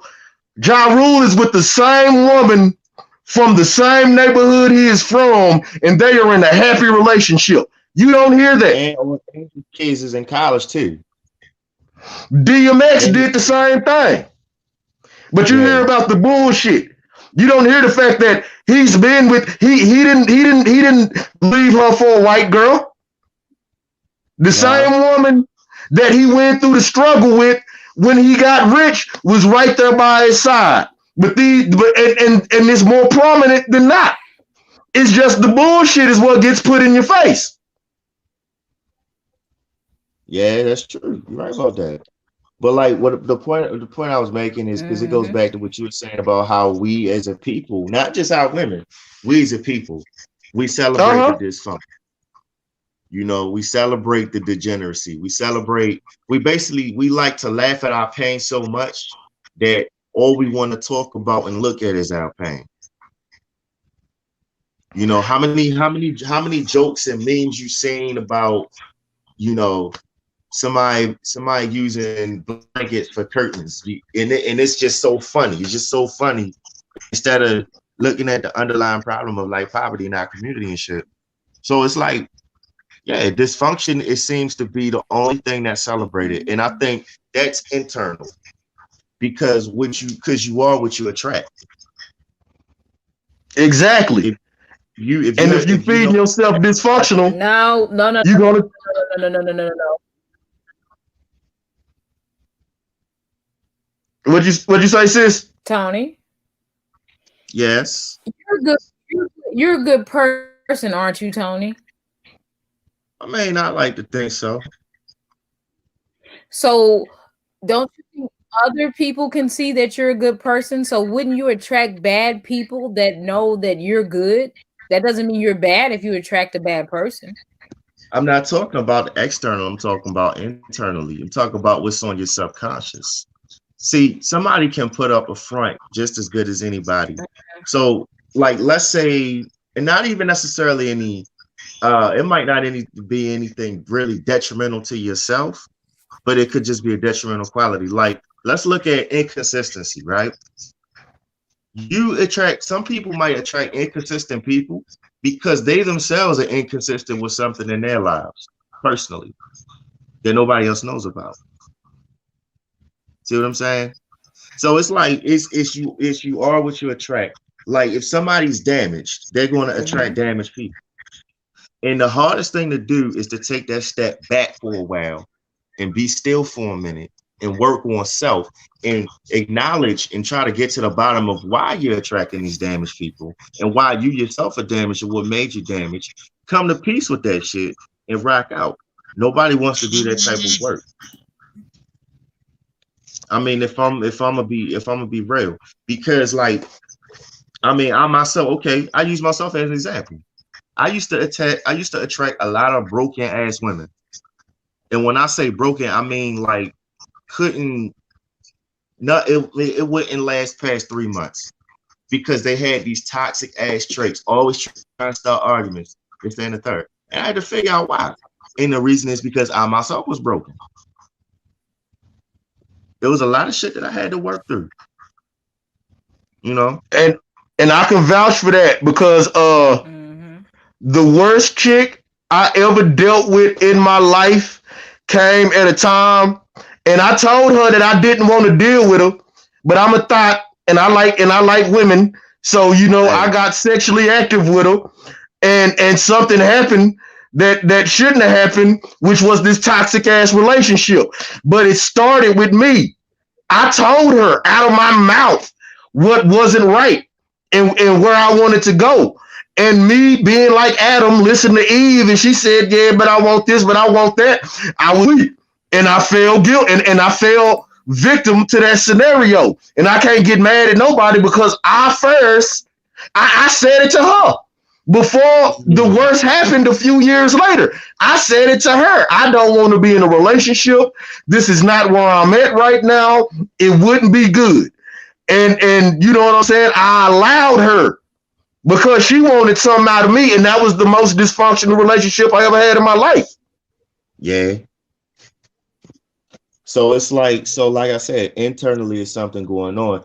You might not necessarily be a horrible person, but it might be something in you that's attracting that. Or you could be in a vulnerable position and attract people that want to take advantage of you. You know, it might not necessarily be anything wrong with you, but again, you know, people like there are those out there that are that like to take advantage. You know, because when you're vulnerable, you be susceptible to shit that otherwise you'd have not even acknowledge. You know, like I'm speaking from experience out here. Oh, what's the chat And say? I can Oh, say this too, due to the fact that we come from a heavily religious culture, whether that be Do y'all see the Christianity. young lady that just joined the chat? I see this big lady on the front. yeah. Who that, man? That's some. That's like this is the star. I'm gonna have nightmares, Tef. Come on now.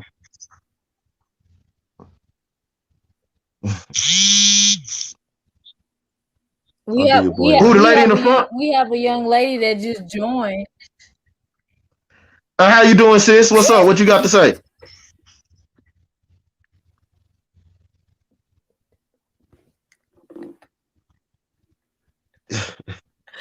Yeah. Why y'all didn't say Y'all posted this. You posted this gorilla of a human being next to picture. Yeah.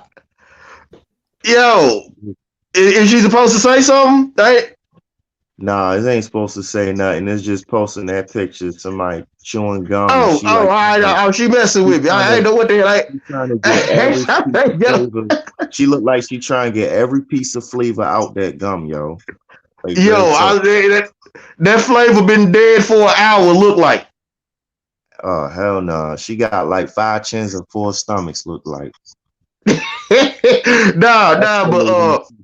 but what I was saying, in our society, being that we came from a lot of religious people, whether you Mhm. Christianity or Islam, one of the hardest things to do is look at yourself and fix yourself. Yep. Always got to be pointing the finger somewhere else. Devil made me do it. It's easy to point the finger at the white man. At where it's easy to point the finger at anything. It feels better to point the finger at somebody. But when you got to look in the mirror, that shit hurt. That requires some Yeah. growing up. It's uncomfortable. Yeah, to It's say, okay. And you see it with women all the time when they having a conversation with a dude and they prove a point. How hard is it for a woman to say you right? yeah. I've seen it, and You they could try go, to circle it back every time. you can go on any platform from Kevin Samuels to Judge Shows to Maury Povich. Women are notorious when you prove a point to move the goalpost and just say something else. Or they do this, or if they can't do that, when the DNA evidence proves that you are not the father, they like to run to the back, like the cameras ain't going to be there too. Like I say, dysfunctionality. Women have gotten so used to these dysfunctional images, to these Mm-hmm. dysfunctional conversations, to this dysfunctional love and hip hop shit, that when the man comes along that's really going to treat them right, 9 times out of 10 they put them in the friend zone. Well, a lot of times they do that because they don't know what to do with them. And the crazy part be, when you ask why, they will give you every reason that they should. When you say, how come you won't be with this dude? He look nice. Oh, well, he know my family and we've been knowing each other for a long time. So I just don't feel it would be right. You Well, don't feel here's it would why. be Well, right? I think. Well, I think I figured why. I think I figured out why. Because you know all her bullshit. You know, I thought that. because I thought that. yeah, because you know all her bullshit, and there's nothing that she could pull out on you that you ain't seen before. You would So know what she got to exactly. do? So if she had to have a relationship, right. She'd have to get right in the head. she got to submit. You got no choice but to submit. Right. Well, because anytime she say, "Oh, you know my family, I know yours," because her family knows you so well, and y'all know each other, her family will call her out on her shit, and she don't want to deal with that. And that's the biggest problem with creating functional relationships. It's not that it ain't no good man. Man, I say this: every woman that called Kevin Samuel show, I'm willing to bet the dude that would be the perfect husband for her is on her Facebook friends list. And that dude you call to help you move, and he come help you move, that's him. That's your husband. The one that texts you early in the morning. Hey, baby, how you doing? I'm just checking on you. And then you make a Facebook post and say you sick of thirsty dudes. That's the one that'll marry you. That's the one that'll put you in the house. That's the one that'll put you in a situation where you ain't got to work. Yeah, but hey, they ain't attracted to it. So I mean, it's their loss. You know, just like anybody, just like we got. No. I think B Rogers is saying. I think B Rogers is saying that they're not attracted to the man. That's what. Yeah, that's what I was saying. I used to think that. I do experiments on myself to test to see if it's real. And and I had a chick like that who I thought she just wasn't attracted to me. And I used to try to figure out what it was. So I chalked it up to her not being attracted to me. And she tried to hook me up with a homegirl. And I heard a conversation that she had with a homegirl. And from that conversation, I could feel like she was definitely attracted to me. Like if she wanted to cross that threshold, it wouldn't be no problem for her. So I'm like, okay, so what is it? Is that you have everything you want, and you don't know how. There is a blueprint to being dysfunctional. It's no blueprint to having a happy household on TV, on BET. You can't watch BET. Well, look who owns BET. BET ain't owned by nobody that checks that box that says Black or African American. BET been sold for years. So what you expect? You got to consider the source. But what I'm saying is, it ain't really about BET. It's the stuff that they choose to entertain, because it shows on VH1, and we always tend to lean towards the dysfunctional. And what I'm saying is, let's take the gang banging and the violence in our community. Okay. I don't give a damn where you from. It's everywhere. When it comes time for them young brothers on the block to do whatever it got to do to risk their life and go to jail and die, they're prepared to do it because that's all they've been fed. But they ain't prepared to go to college. They ain't prepared to get their resume together so they can get a job making $20, $25 an hour. You see what I'm saying? We have prepared ourselves for failure. And we reject anything other than that. Anything that's going to teach you how to be successful, anything that's going to get you over that ghetto bullshit, we have a tendency to reject it. That's why you need that balance of the masculine and the feminine in the household. It starts at home. Because while your mother nurture you, your father's supposed to say, all right, here's what you do. You're supposed to expose you to some shit so that you are prepared to handle it. You know, it's some things that you get exposed to. It's some things that you get taught, you know. But because, again, we got a lot of single parent households, you got a lot of men who weren't raised around both parents or didn't even have no time with their father, so they don't know how to navigate this thing called manhood and masculinity. They don't know how to navigate it. And what happens is the street end up raising them. Well, some of them, the ones that's built for it. I'm gonna say that. But then again, nobody is I really mean, born built for the street. you got two aspects. You got either the streets get them or they turn super feminine. Yeah, it's no in between. And they get Ain't no in- emotional and they get to going through their girlfriend purse and just doing all type of shit that a man not supposed to do. And it's been pushed to the background that a man is not supposed to pay for sex. If you pay for sex, you are a trick. The reason you're a trick is because you're convincing yourself that you're in a relationship with somebody who is in it for the money. That's why it's called tricking. You tricking yourself. But Lil Yeah. Wayne said it ain't tricking if you got it, and that broke down a threshold in our community that probably gonna take another 40 years to fix. I remember that. I remember up until like hell. I'm gonna say this because I've been in a service, right? Up Yeah. until I'm gonna say 2015, 2014. I remember growing up. If you got caught tricking, you got clowned, you got laughed off the block. Everybody would expose you like, yo, that nigga be paying for it. Yo, stupid, yo, stupid, yo, stupid.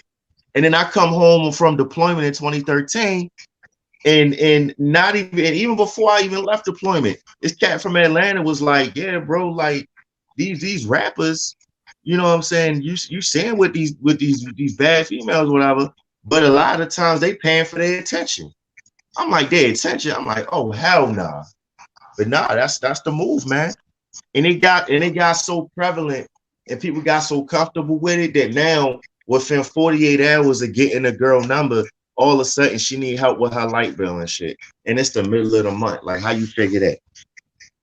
Like, riddle me that. Man, see, here's the thing. Women choose these tricks and they don't accept the advice of an alpha male, the alphas around them. Because the alphas around them would tell them that anybody that got to pay for it is flawed somewhere. A man shouldn't have to pay for it. And if you're dealing with a man that got to pay for it, you got to understand this dude is flawed. These are the rapists. These are the pedophiles. These are the dudes that steal your money. You see what I'm saying? Ignore the real alphas around them. They call you anytime you try to point anything out, they say it's hating. So when you get this dude who is dumb enough to pay your light bill in the middle of the month, what they don't understand is the game will be played both ways. That's the same dude that'll slide the rub off and give you an STD. Yeah. That's the same dude that'll go upside your head. See, this is what females don't understand. They say they talk about we want a dude with money. If he ain't got no money, the dude that's gonna pay for it is the dude that's gonna beat your ass.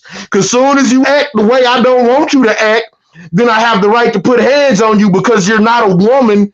You're a pair of shoes that I bought.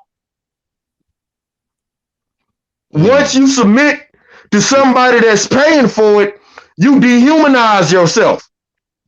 You're a product now.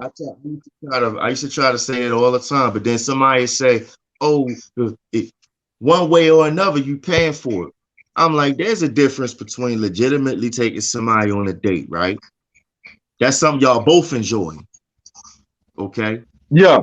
Versus you paying to keep her roof over her head, my nigga. Like, and my thing is, if you're gonna pay to keep somebody roof over their head, do that shit because that's your homie. Not because you try to get some ass, bro. Because the minute you start doing that shit, man, like you're gonna get ran. So she gonna run you. I mean, here's the thing, bro. People who say that are the weak people. The people who are looking for a way out because they're guilty. You feel me? Now, I've said 2 or 3 times on Tiffany platform that my women don't have to do nothing. And the reason my women don't have to do nothing is because I know that if it comes down to the point that I had nothing, they gonna help me get it. Right. You see what I'm saying? I know They have been tested already. So I know that if I fall on my ass, I got two females that got my back. And if we got to get it out the mud, we gonna get it out the mud. That's why I don't mind giving my women a life to where they can lay up and be lazy and ain't got to do shit. But I absolutely am not gonna pay a woman to sleep with me. Right. No, that's not the right. This is we got Wait a Hey, minute. hey, Hold on. Can y'all hear me? yeah, we can yeah, hear yeah, you. good. Okay, what about when people say it ain't tricking if you got it because you pay for it? And I know you got it. Is That's all regardless. right. Okay, when they say that dumb shit, Tiff, what it means is they're trying to somehow justify in their head all the bread that they could have spent on themselves or advancing their life on somebody that all they bring to the table is some ass for real. Like when Lil Wayne said that shit, that was by design, and it was to justify the little flaw of that shit he be doing. Because what y'all don't, because what you people don't remember, there was this chick that Lil Wayne flew out to Miami, right? He flew this bitch out to Miami, and she even admitted it. And Mm-hmm. what happened was she flew out there, and I guess she was bored or some shit, and just went out in town by herself and started hanging with some other niggas. And he was all hurting in his feelings behind that shit, man. I heard about that. I heard about that. Yeah, and this Hey, was years ago. I'm like, the fuck, this Lil Wayne, he don't gotta do this. And then it made me look at these rappers a little bit differently. I'm like, wow, these niggas is just corny niggas with money. Real shit. and let me say this. If you got $1 million but you addicted to crack or you a crackhead, Yeah. so if they say it ain't tricking, like it is tricking. It doesn't Yep. matter. Like number one, you got to be an idiot to spend your last on anything other than food and bills. So like you said, that's just something to make yourself feel like more of a man because you know you slacking in one department or another. Mm. But if I got AIDS, but I got the money like Magic Johnson to keep it under control, do I still have AIDS? Oh yeah, you still got it. You know what I'm saying? If you smoke crack but you can afford it, you still a Yep. crackhead. Mm. If you a pedophile but you got the money to keep you out of jail, you still a pedophile. Yup, looking at you, Robert Kelly. Looking at you, Michael Jackson. You know what I'm saying? So that it ain't Oh tricking my if you God. got it. I That's just a mean, cop out for weak men. I And mean, women need to start recognizing these attributes of weak men because they get lured in to deal with these weak men and these dysfunctional relationships and end up like K Michelle talking about all these men ain't shit. Nah, you just dealt with dudes who said it ain't tricking if you got it. yeah, yeah. Cause it's always some type of hook that come with it, man. Even if Always. even if like, okay, cause I'm gonna be real, I'm a 9 to 5 type nigga. Okay, I go to work, punch a clock, come home, whatever, right? That's like that just worked for me.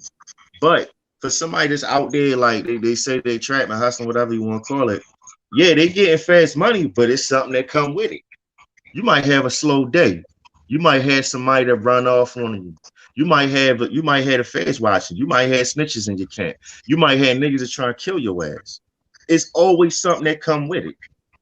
Where everything you choose to do is something that come with it. And a lot of people they can't handle the consequences or potential consequences of what they're doing. So it's for the case of a woman who deals with a man who pays for that ass, she can't handle the backside of it. If she, like you said earlier, if she do something he don't like, he could go upside her head or withdraw all of his sponsoring. And a lot of tricks know that shit. They know at any time they could just would be like, nope, I ain't paying you. And that's actually called financial abuse. Look at all these women in relationships with abusive people, but they can't leave because he's basically the reason that she got a roof over her head. So now you held captive to a weird nigga. Exactly. Captive to a weirdo. Exactly. That's And, exactly what it is. Now, and look, B. Rogers. yeah, Where yeah, on I'm my real. community tab, I posted where that dude was like, I'm not gonna argue with a girl because I want to have sex with her. Do I want to be right or do I want to get some sex? What are y'all thoughts on that? That's He a weak weak. man right there. That's Now a I'm gonna put flawed it like man. this. That's a flawed individual. Now, it's not necessarily arguing if you're exercising and walking in your masculine. See, I'm not going to argue with a woman either, but not because I want something from her, but because I'm secure enough to where I know that what I'm saying is logical and factual. And if she's not in a place to receive it, I'm going to keep it moving. Simple as that. I'm not going to go back and forth for her. Mm-hmm. And I know with the relationship I'm in, we don't have arguments like at Y'all have all. discussions. Yeah, and if it's something that happened that pissed me off, I simply say this is what pissed me off when X, Y, and Z happened. This is what I expect for you, and the same thing go for them. If I do something, you know what I'm saying, especially with me being poly, you know what I'm saying, I could, you know what I'm saying, move a certain type of way. My wife like say, man, you made me feel some type of way when you did this. You my man, I expect you to carry it like this. And you know what I'm saying? It's usually okay, I'm sorry, that ain't what I meant, and we fix it and move on. Right. Yeah. I mean, yeah, I don't argue, but that's because I think that we're adults and there are more mature ways of discussing and airing out your grievances than yelling and raising your voice and all that shit. Like we're not kids anymore. And what I tell a woman is this: I said we can discuss this like adults, or we just won't talk about it until you're ready to discuss it like an adult. You act like a child, I'll treat you like one. Simple as that. And And arguing go back to what we was talking about at first, this constant dysfunctional behavior that's yeah, being it's called pushed on our culture. Like yeah. arguing is not normal. You No, shouldn't it's be in a not. relationship where you got to argue with your woman all the time. That's a dysfunctional relationship. It's When not it healthy come and it's down to you destructive. when it come down to you arguing or having sex, man, you shouldn't be in that relationship at all. If that's what it come down to, that's dysfunctional altogether. All the way. All the way. Like the way cause it's like this. Uh I guess I'm a little traditional in this aspect. I don't believe in having a disagreement out in public either. Me too. We gotta handle that shit in house. If you want to wig the fuck out in public, I bet I'm gonna leave you where you stand. Simple as that. And Just that like come just down like Uh, to a the toddler. Just like a toddler yeah, when they act up. yeah, I'm gonna leave you exactly where you stand. You can have an argument and conversation with yourself all you want. I'm not gonna be around for this. and that come with the breaking down of the family morals and why women don't understand. You got to check your attitude, because once you disrespect your man in public to a certain degree, real talk, you should just step away from that, because you've created a dysfunctional, toxic environment, and nothing but dysfunction and toxic is gonna come from that. So once You you also calling your listen. man a bitch ass nigga in public and you pushing him in the head, y'all might as well break up. Yeah, I'm like, yeah, I'm gonna end it right there. Like this is done. Don't talk to me no more. Simple as that. And this is why, and this another reason why, Hey, like did y'all comment in the chat? spot in the chat. Hold up. Look what Dirty Trick said. Dirty trick. I turned down the virgin because the attitude was nasty. I ain't need to take it. I'm good, shorty. I mean, yeah, like that's how you gotta carry it. And her, if she's going to remain a virgin if her attitude continues to be as such, unless she finds a simp or or a trick and simp or whatever. Can you put them two together? So I mean, yeah. I told people straight up the attitude was nasty. Like I told people straight up, or just didn't acknowledge him. It was crazy is the main ones that had the fucked up ass attitudes and shit, trying to cuss people out, them the ones that used to try to holler at me. And I'm thinking, whoa, what's wrong with me to where where these the ones that trying to holler at me, you know? But I I remember. think, go ahead. I remember when I was in high school, it Mm, was this group of chicks. I ain't gonna lie, they was sexy, but man, they was ratchet and loud and aggressive and ghetto. And I stayed away from them. And there was a few of them that I would knock down, but it's just they had that exterior that I wouldn't deal with. And right, I'm after not I putting got up with that. Yeah, and after I got out of school, I ran across one of the chicks on in regular life or whatever, and she was like, "Man, you used to act like you was stuck up in school." And the chick was bad, and I definitely would have messed with her. I'm like, "What you was talking about?" She was like, "Man, we was crazy about you." I'm like, "For real?" She was like, "Yeah, you used to act like you would never want to talk to nobody." I'm like, "Nah, it wasn't that. You motherfuckers, when you get mad at somebody and you talking about their personal information and you clapping your hands when you mad, what goes on in my mind is, okay, so if we have a relationship and something happened that you don't like, then you gonna do that to me. I'm good." Mm, yeah, you don't have to tolerate that Uh-oh. shit, and I damn sure wouldn't either. So a lot of these chicks, this manly shit that they display, be pushing the dudes that'll be a good match for them. Yeah, they do. Well, and somebody told me, and somebody had the audacity to to say, "Oh, you just don't want a strong black woman." And so I shut it down like this. I said, "My mother's a strong black woman. She don't act like that."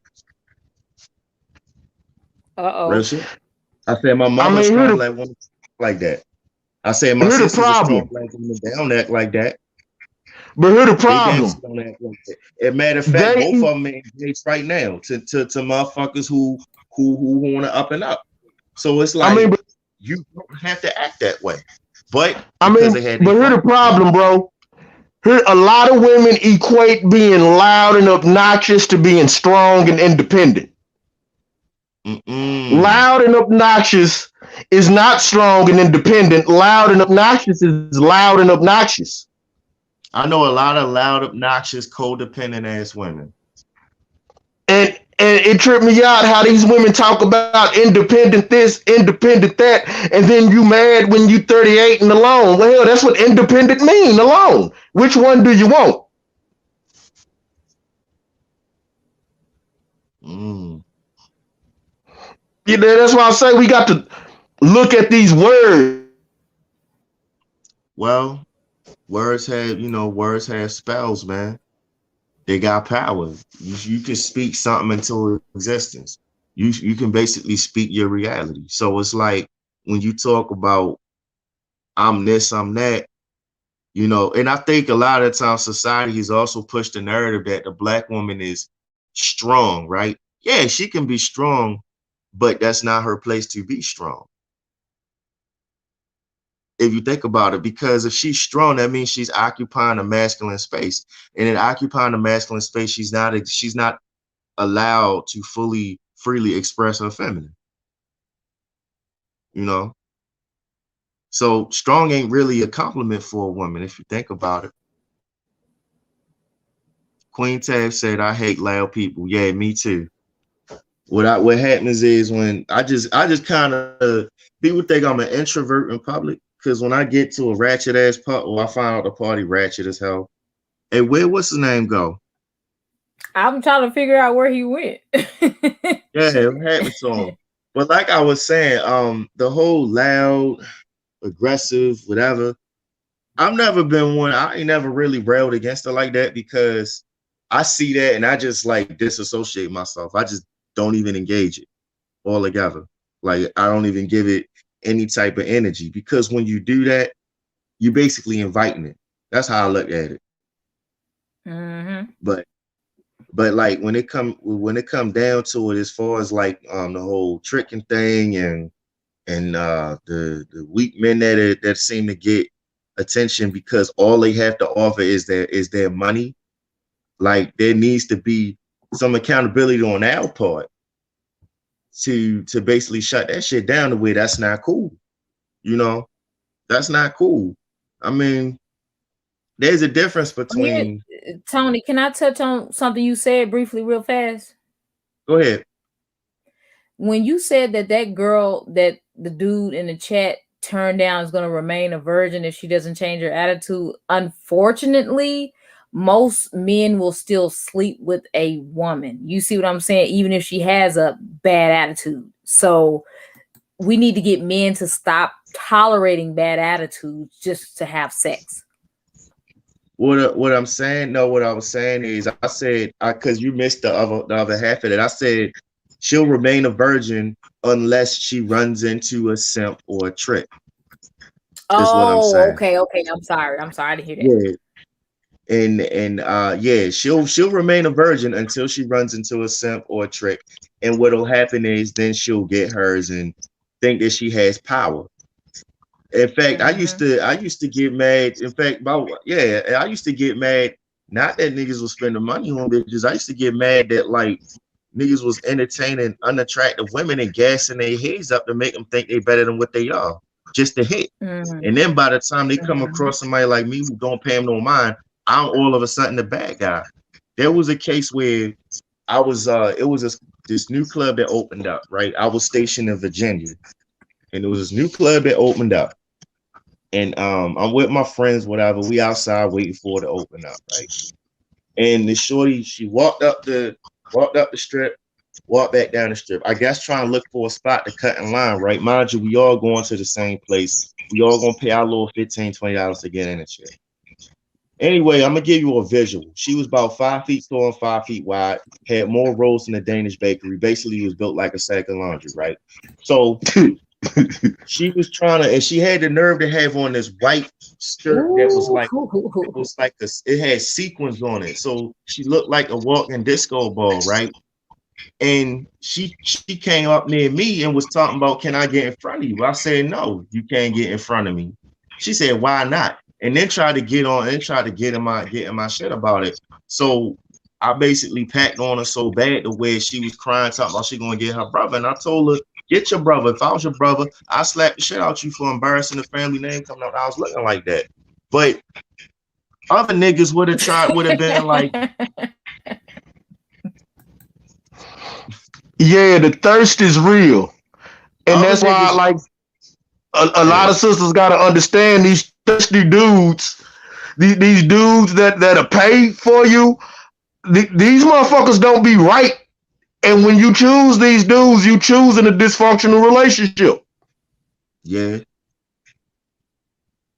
that's a fact. But like I but mean, on the flip side, go ahead.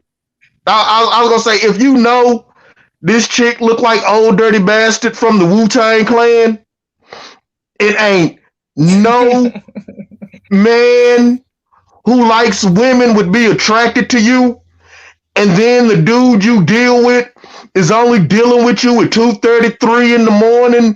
Like, bro, that's a dysfunctional relationship. Why would you subject yourself to that? And these be the same women calling in talking about all men are dogs, all women ain't, men ain't shit. No, you out here looking like Flavor Flav. You ain't trying to attract no man. You ain't doing nothing. You ain't doing nothing to exercise any feminine traits that's gonna want to attract a man that's gonna treat a woman like a woman. You look like a goddamn rapper. And only thing you attracting is niggas that's thirsty. Yeah, we used to call them old reliables, man. The Yeah. old, like hell, I remember but then on the flip side, like, you know, some of these dudes, right, what they do is they know something wrong with the girl up here, right? They know something wrong with her, but they try to mess with her anyway. And she start tallying up in her head all the times he didn't hit raw, all the times he didn't, drank up the kids' juicy juice and the Capri Suns and all that.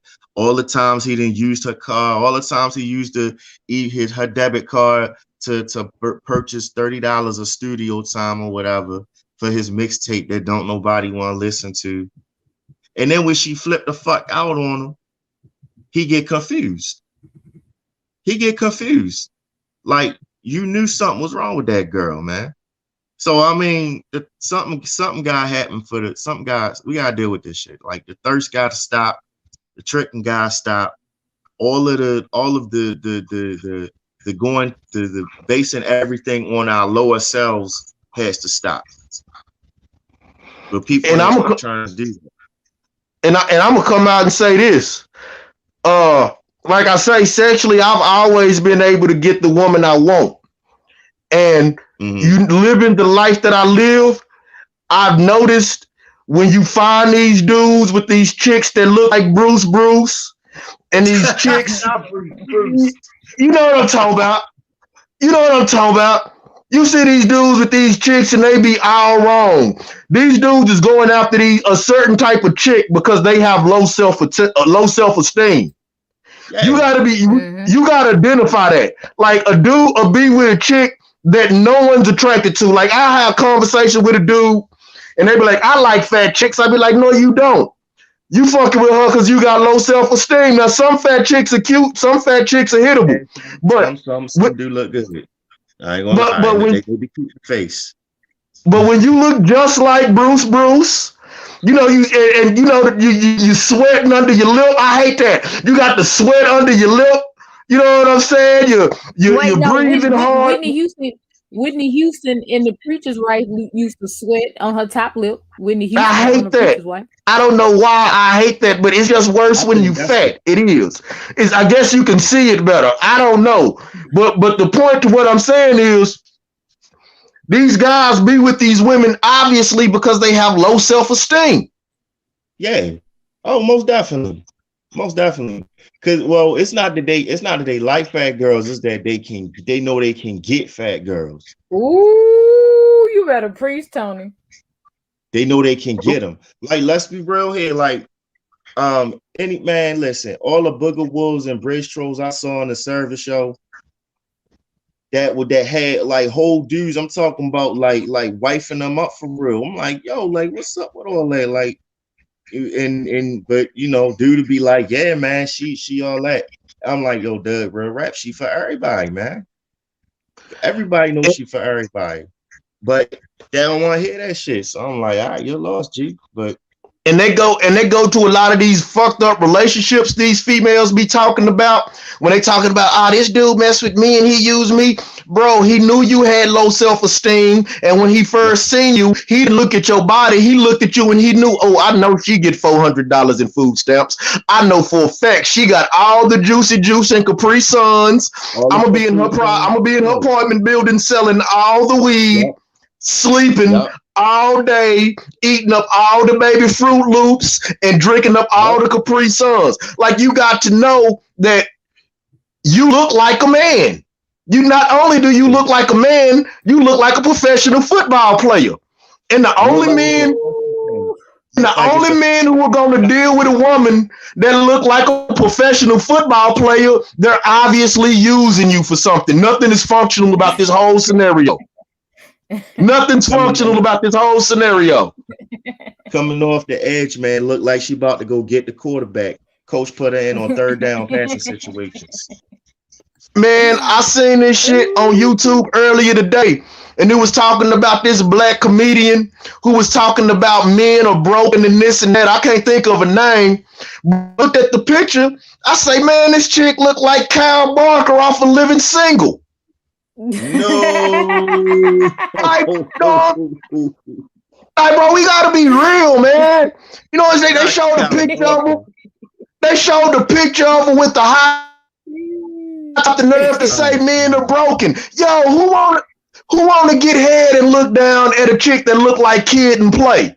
I don't want to look down at a high top fade. You tripping?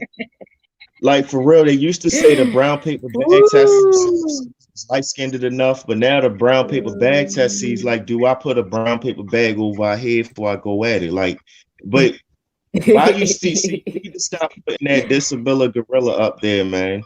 Up there looking like Rasputin from Norbit.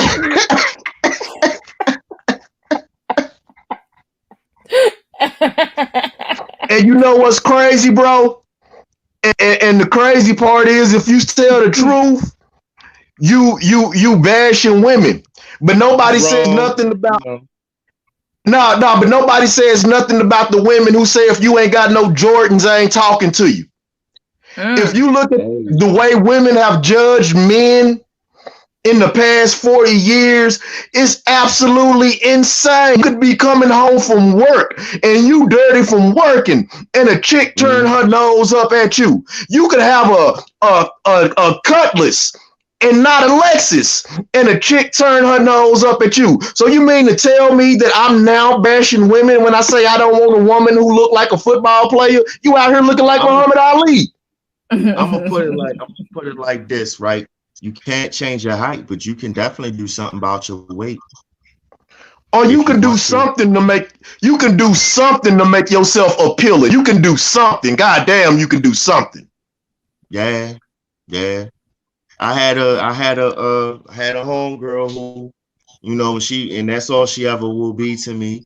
But she was complaining, you know, she was like, why can't, you know, why guys look at the physical? I said, because we visual. That's why men are naturally visual creatures. All right. We exercise in the physical. We're men. That's what we like. So just like you want somebody that stimulates your intellect and is going to stay around long enough and not be sliding through 3, 4 in the morning all the time, we want somebody that's pretty. It's a balance. It's the yin and the yang. And you trying to Hey yo, have a man. And I'm gonna call this shit out right now because they talking about how come men look at the physical and this and that. Let's be honest here. Not in the history of niggerdom has a man looked at a woman and said, "Oh, I bet she can balance a checkbook. I can't wait to pay her bills." you're not looking at that, you know. And I'm not going to be out here toxic saying that conversation don't matter. Conversation does matter, but if I'm trying to have that conversation with you, it's because I've already pre-qualified you for these benefits. You know what I'm saying? Of having like the conversation and stimulating the intellect, etc. But what happens is a lot of people they giving out the loan without pre-qualifying first. You know, they're not doing that check. They're not doing that score. You know, Shout out and to I'm Denise Love in the chat, everybody. Can we say hi to Denise Love? I Y'all are Denise, hilarious. He said not in the history of niggerdom. never in the history. Dave Chappelle up in this thing. Never in the history. But nah, like real rap, like I mean, but you speaking facts though, man. We're not. I I mean, mean, and it's not. And that's not to I say mean, that we're intimidated by a woman's accomplishments. No, I'm not intimidated at all. It's just when I see someone who is attractive and she has accomplishments, that is a nice bonus. So it has to be the whole thing. Instead of, you know, hey, she's not let's cut the shit. Women are physical too. they No are. woman They look want somebody that's 6 feet Ain't no tall. woman when they talking At about least we don't want no dusties. Ain't that physical? Ain't a nobody Yeah. dusty is you physical. we ain't nobody looked at no dude with buck teeth, crazy hair, looked like his face was under a toaster or something, and said, you know what, this dude has a really nice personality and he's really smart, so I'm gonna give him some head. When has that happened in the history of niggerdom? When has that Never, happened? never in the history of nigga has it ever went down. Man, I could tell you from a first-hand experience. I was in Mm. middle school and I had buck teeth. These front four was out here. It took $4,000 of orthodontic work and braces and all that shit for me to actually have the smile that I have right now. So I definitely know the difference. I've been on both sides of it. So I know for a fact. And that's why I'm as hard. And I think that's why I'm as harsh as I need to see a therapist. I ain't even going to cat. But I think that's why I'm as harsh as I am right now. Because it's like if you know, if you're It going ain't to pre harsh. It harsh is you called knowing your worth. yeah, oh most definitely. Because I do have a decent job. So it's like, you know, I It's mean, like I never, you know, I there's was there's nothing financially I, anybody can hold over me. So when I was on the podcast the other day, and I said that my women don't have to work; they can just lay up and chill all day. And there was women in the comments who was trying to take it out of context, which they understood exactly what I was saying. But the whole purpose is, how can you say I'm a queen? I want you to treat me like a queen, only to reject the nigga that's treating his women like queens. Mm. Do you know what a queen is? Do you know what a queen does? A queen ain't got to do nothing. A queen's life is taken care of. A queen can lay around and do whatever she wants to. A queen's only worry is, what am I gonna eat and what am I gonna wear? Yeah. I mean, and so I know that with me dealing with a woman, this is what I bring to the table. So I'm absolutely not gonna put you in that attitude with my ideal situation, and I'm very capable of the situation where you ain't got to do nothing. You damn right I'm not finna deal with your attitude. That makes that's some real shit. I remember a few years ago, somebody had asked me, and this was after she went on this rant. So the apartment that I used to have was like right next door to the damn weed spot, right? So I'm chilling, right? And I'm buzzed. I'm like buzzed like a motherfucker. And this one girl, I guess she was like venting to the weed person, because weed person was a dyke, right? So she venting to the weed person. She was like, "Yeah, these niggas for everybody, blah blah blah blah blah," right? I ain't really getting no fucks. And then, but the whole time she kept saying, "Niggas ain't shit, niggas ain't shit." And I said, "Hold up, what kind of niggas is you fucking with? You know, you must be dealing with some ain't shit niggas, like real talk. You must have some ain't shit pussy." No, you know, you couldn't tell her to take accountability. You know that was wrong, Tony. I asked her a question because I was high though, so I'm like, "Yo, you must be dealing with some ain't shit niggas." Yo, my filter was gone, right? So I'm like, "You must be dealing with some ain't shit niggas." And she was like, "Well, who are you to say something like that?" I said, "What do you mean who I am to say some shit like that?" I said, "I'm somebody that knows how to pre-qualify who I'm dealing with." And she was like, "Well, what kind of women do you like?" I said, "Grown, first off." I said, grown as in they can take accountability. Grown as in they do the work on self. Grown as in they know exactly what their worth is and don't settle for anything less, and then try to blame the pool that they fishing in. How the hell you gonna be fishing for some catfish, but then all you end up pulling out is guppies, and you're gonna be mad at the damn guppies? Like you fishing in the pool of guppies. The fuck you expect? And let me say this, because this ain't said enough either. If you are a woman who has been in 2 or more abusive relationships, you're abusive.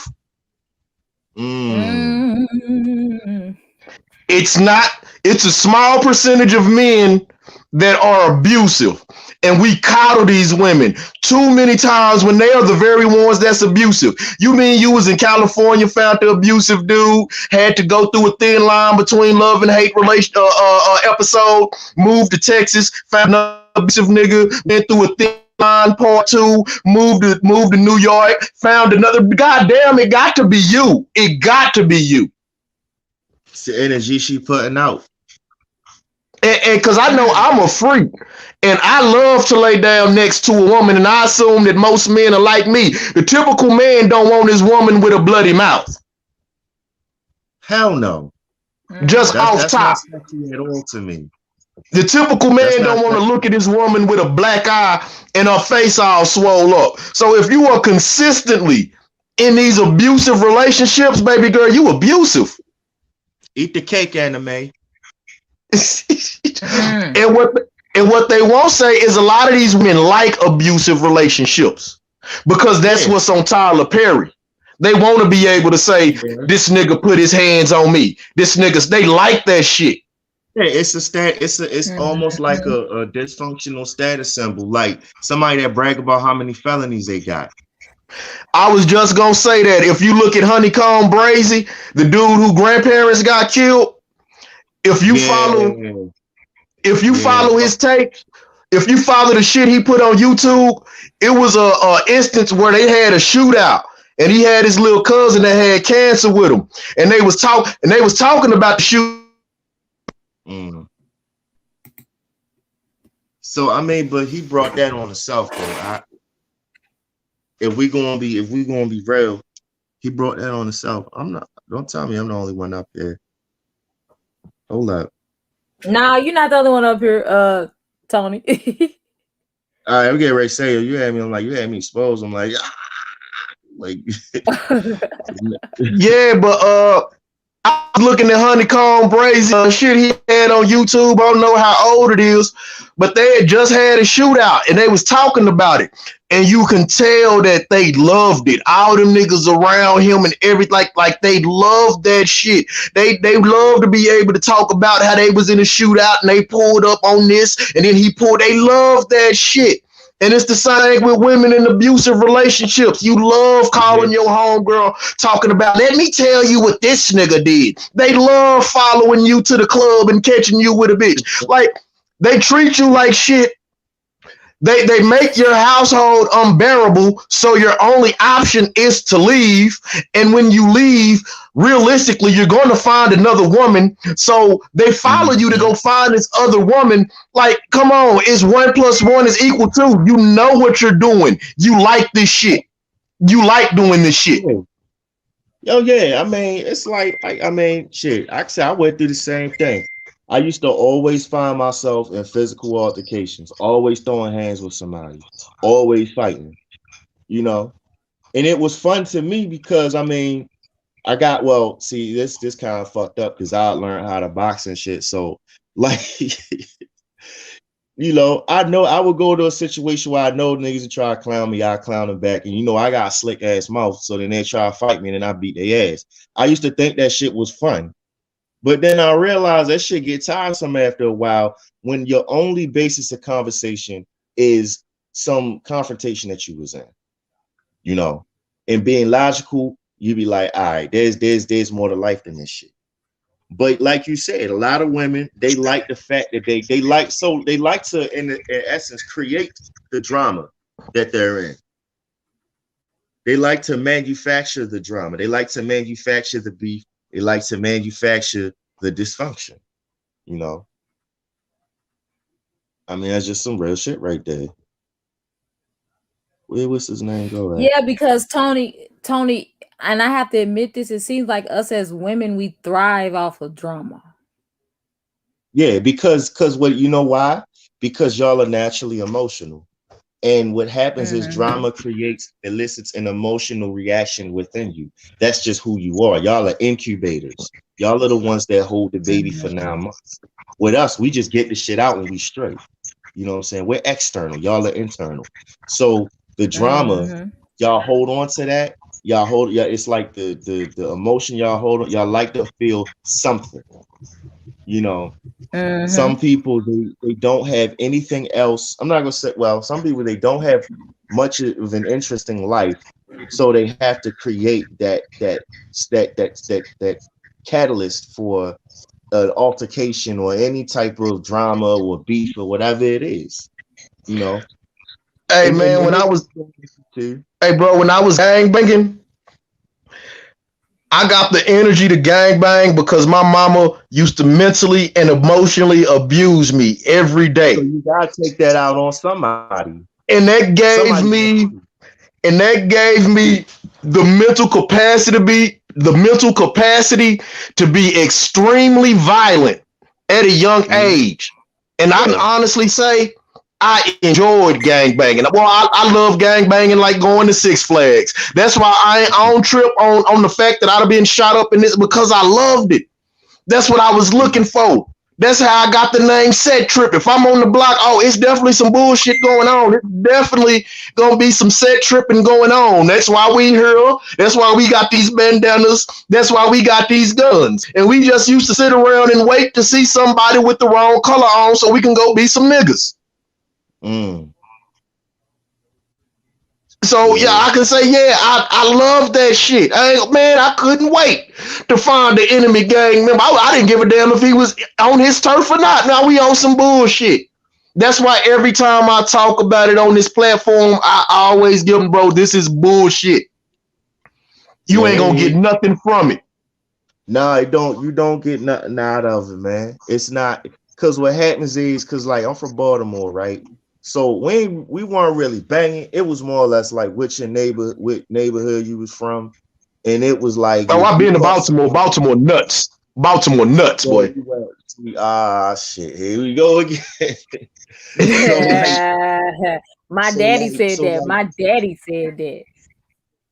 so like, everybody watch The Wire and everybody think, oh wow, is it crazy? Like, is it like that? Some parts, yeah, some parts, no. But for the most part, like the ones that's out there that was wild like that and shit, they said, hey yo, man, walk around the corner with me. I said, what you need me to walk around the corner with you for? You was just a gangster 2 days ago. What happened? It's because you did something to them niggas over there, and you know that they gonna be waiting for some get back. That's why But you don't want to go around the corner. but this the thing, bro. When you grow up in that life, at some point you realize it's bullshit, and you got to take a step outside of yourself and say, what the fuck am I doing? What do I want to do for the future? See, with these Right. women in relationships, a lot of times the penalty is not as severe as in gang banging. Mm-hmm. So they steady getting negative results, but it's not enough to where they seeing death like that. So they don't change. So it's like, when do you get to the point to where you say, okay, I'm involving myself in this negative shit. What am I gonna do to change about it? Right. Yeah, that make a lot of sense. And see, end of the day, if you have death as a penalty, you're gonna start to get wise. You're gonna start to think a little bit. But if the worst that could happen is maybe you have a kid that you can lord over this man for like 18 years or so, you're not gonna change up. You're I not mean, gonna change at all. the worst that happens is you get a baby with a house and payments from the government. Yeah, who gonna get that up? You know what I'm saying? You get these movies that Tyler Perry make to cater to you in your special fucked up ghetto dysfunctional situation. And everybody's telling you the problem. You on your fifth baby daddy, and everybody telling you the problem is the world, girl. It ain't you. And you on your sixth baby daddy, and Tyler Perry come back and tell you again the problem is the world, girl. It ain't you. And you on your seventh baby daddy, and now Megan Thee Stallion telling you it's the whole world, girl. It ain't you. Until these bitches end up with 10 baby daddies alone and miserable, complaining to Kevin Samuels about a high value man.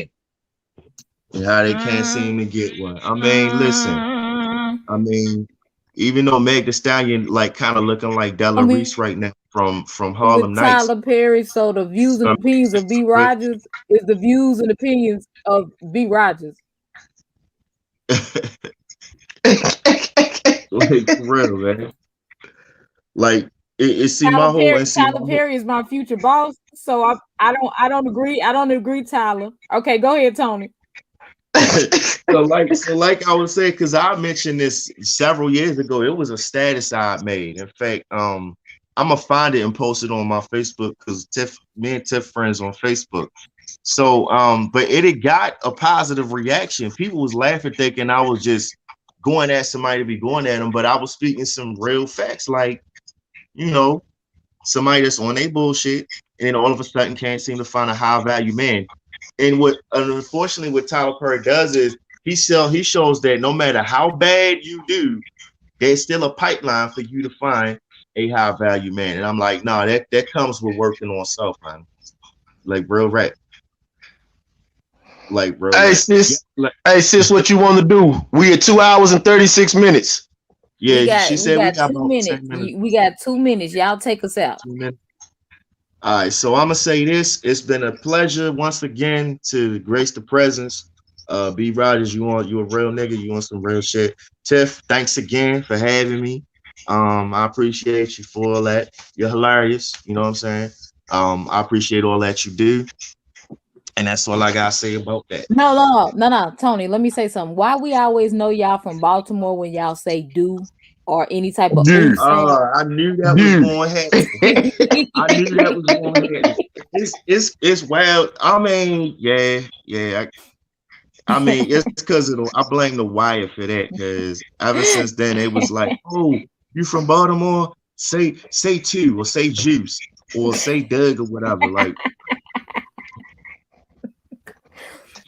Yeah. Yeah, but I want to thank you because your commentary is very well appreciated in what we trying to do.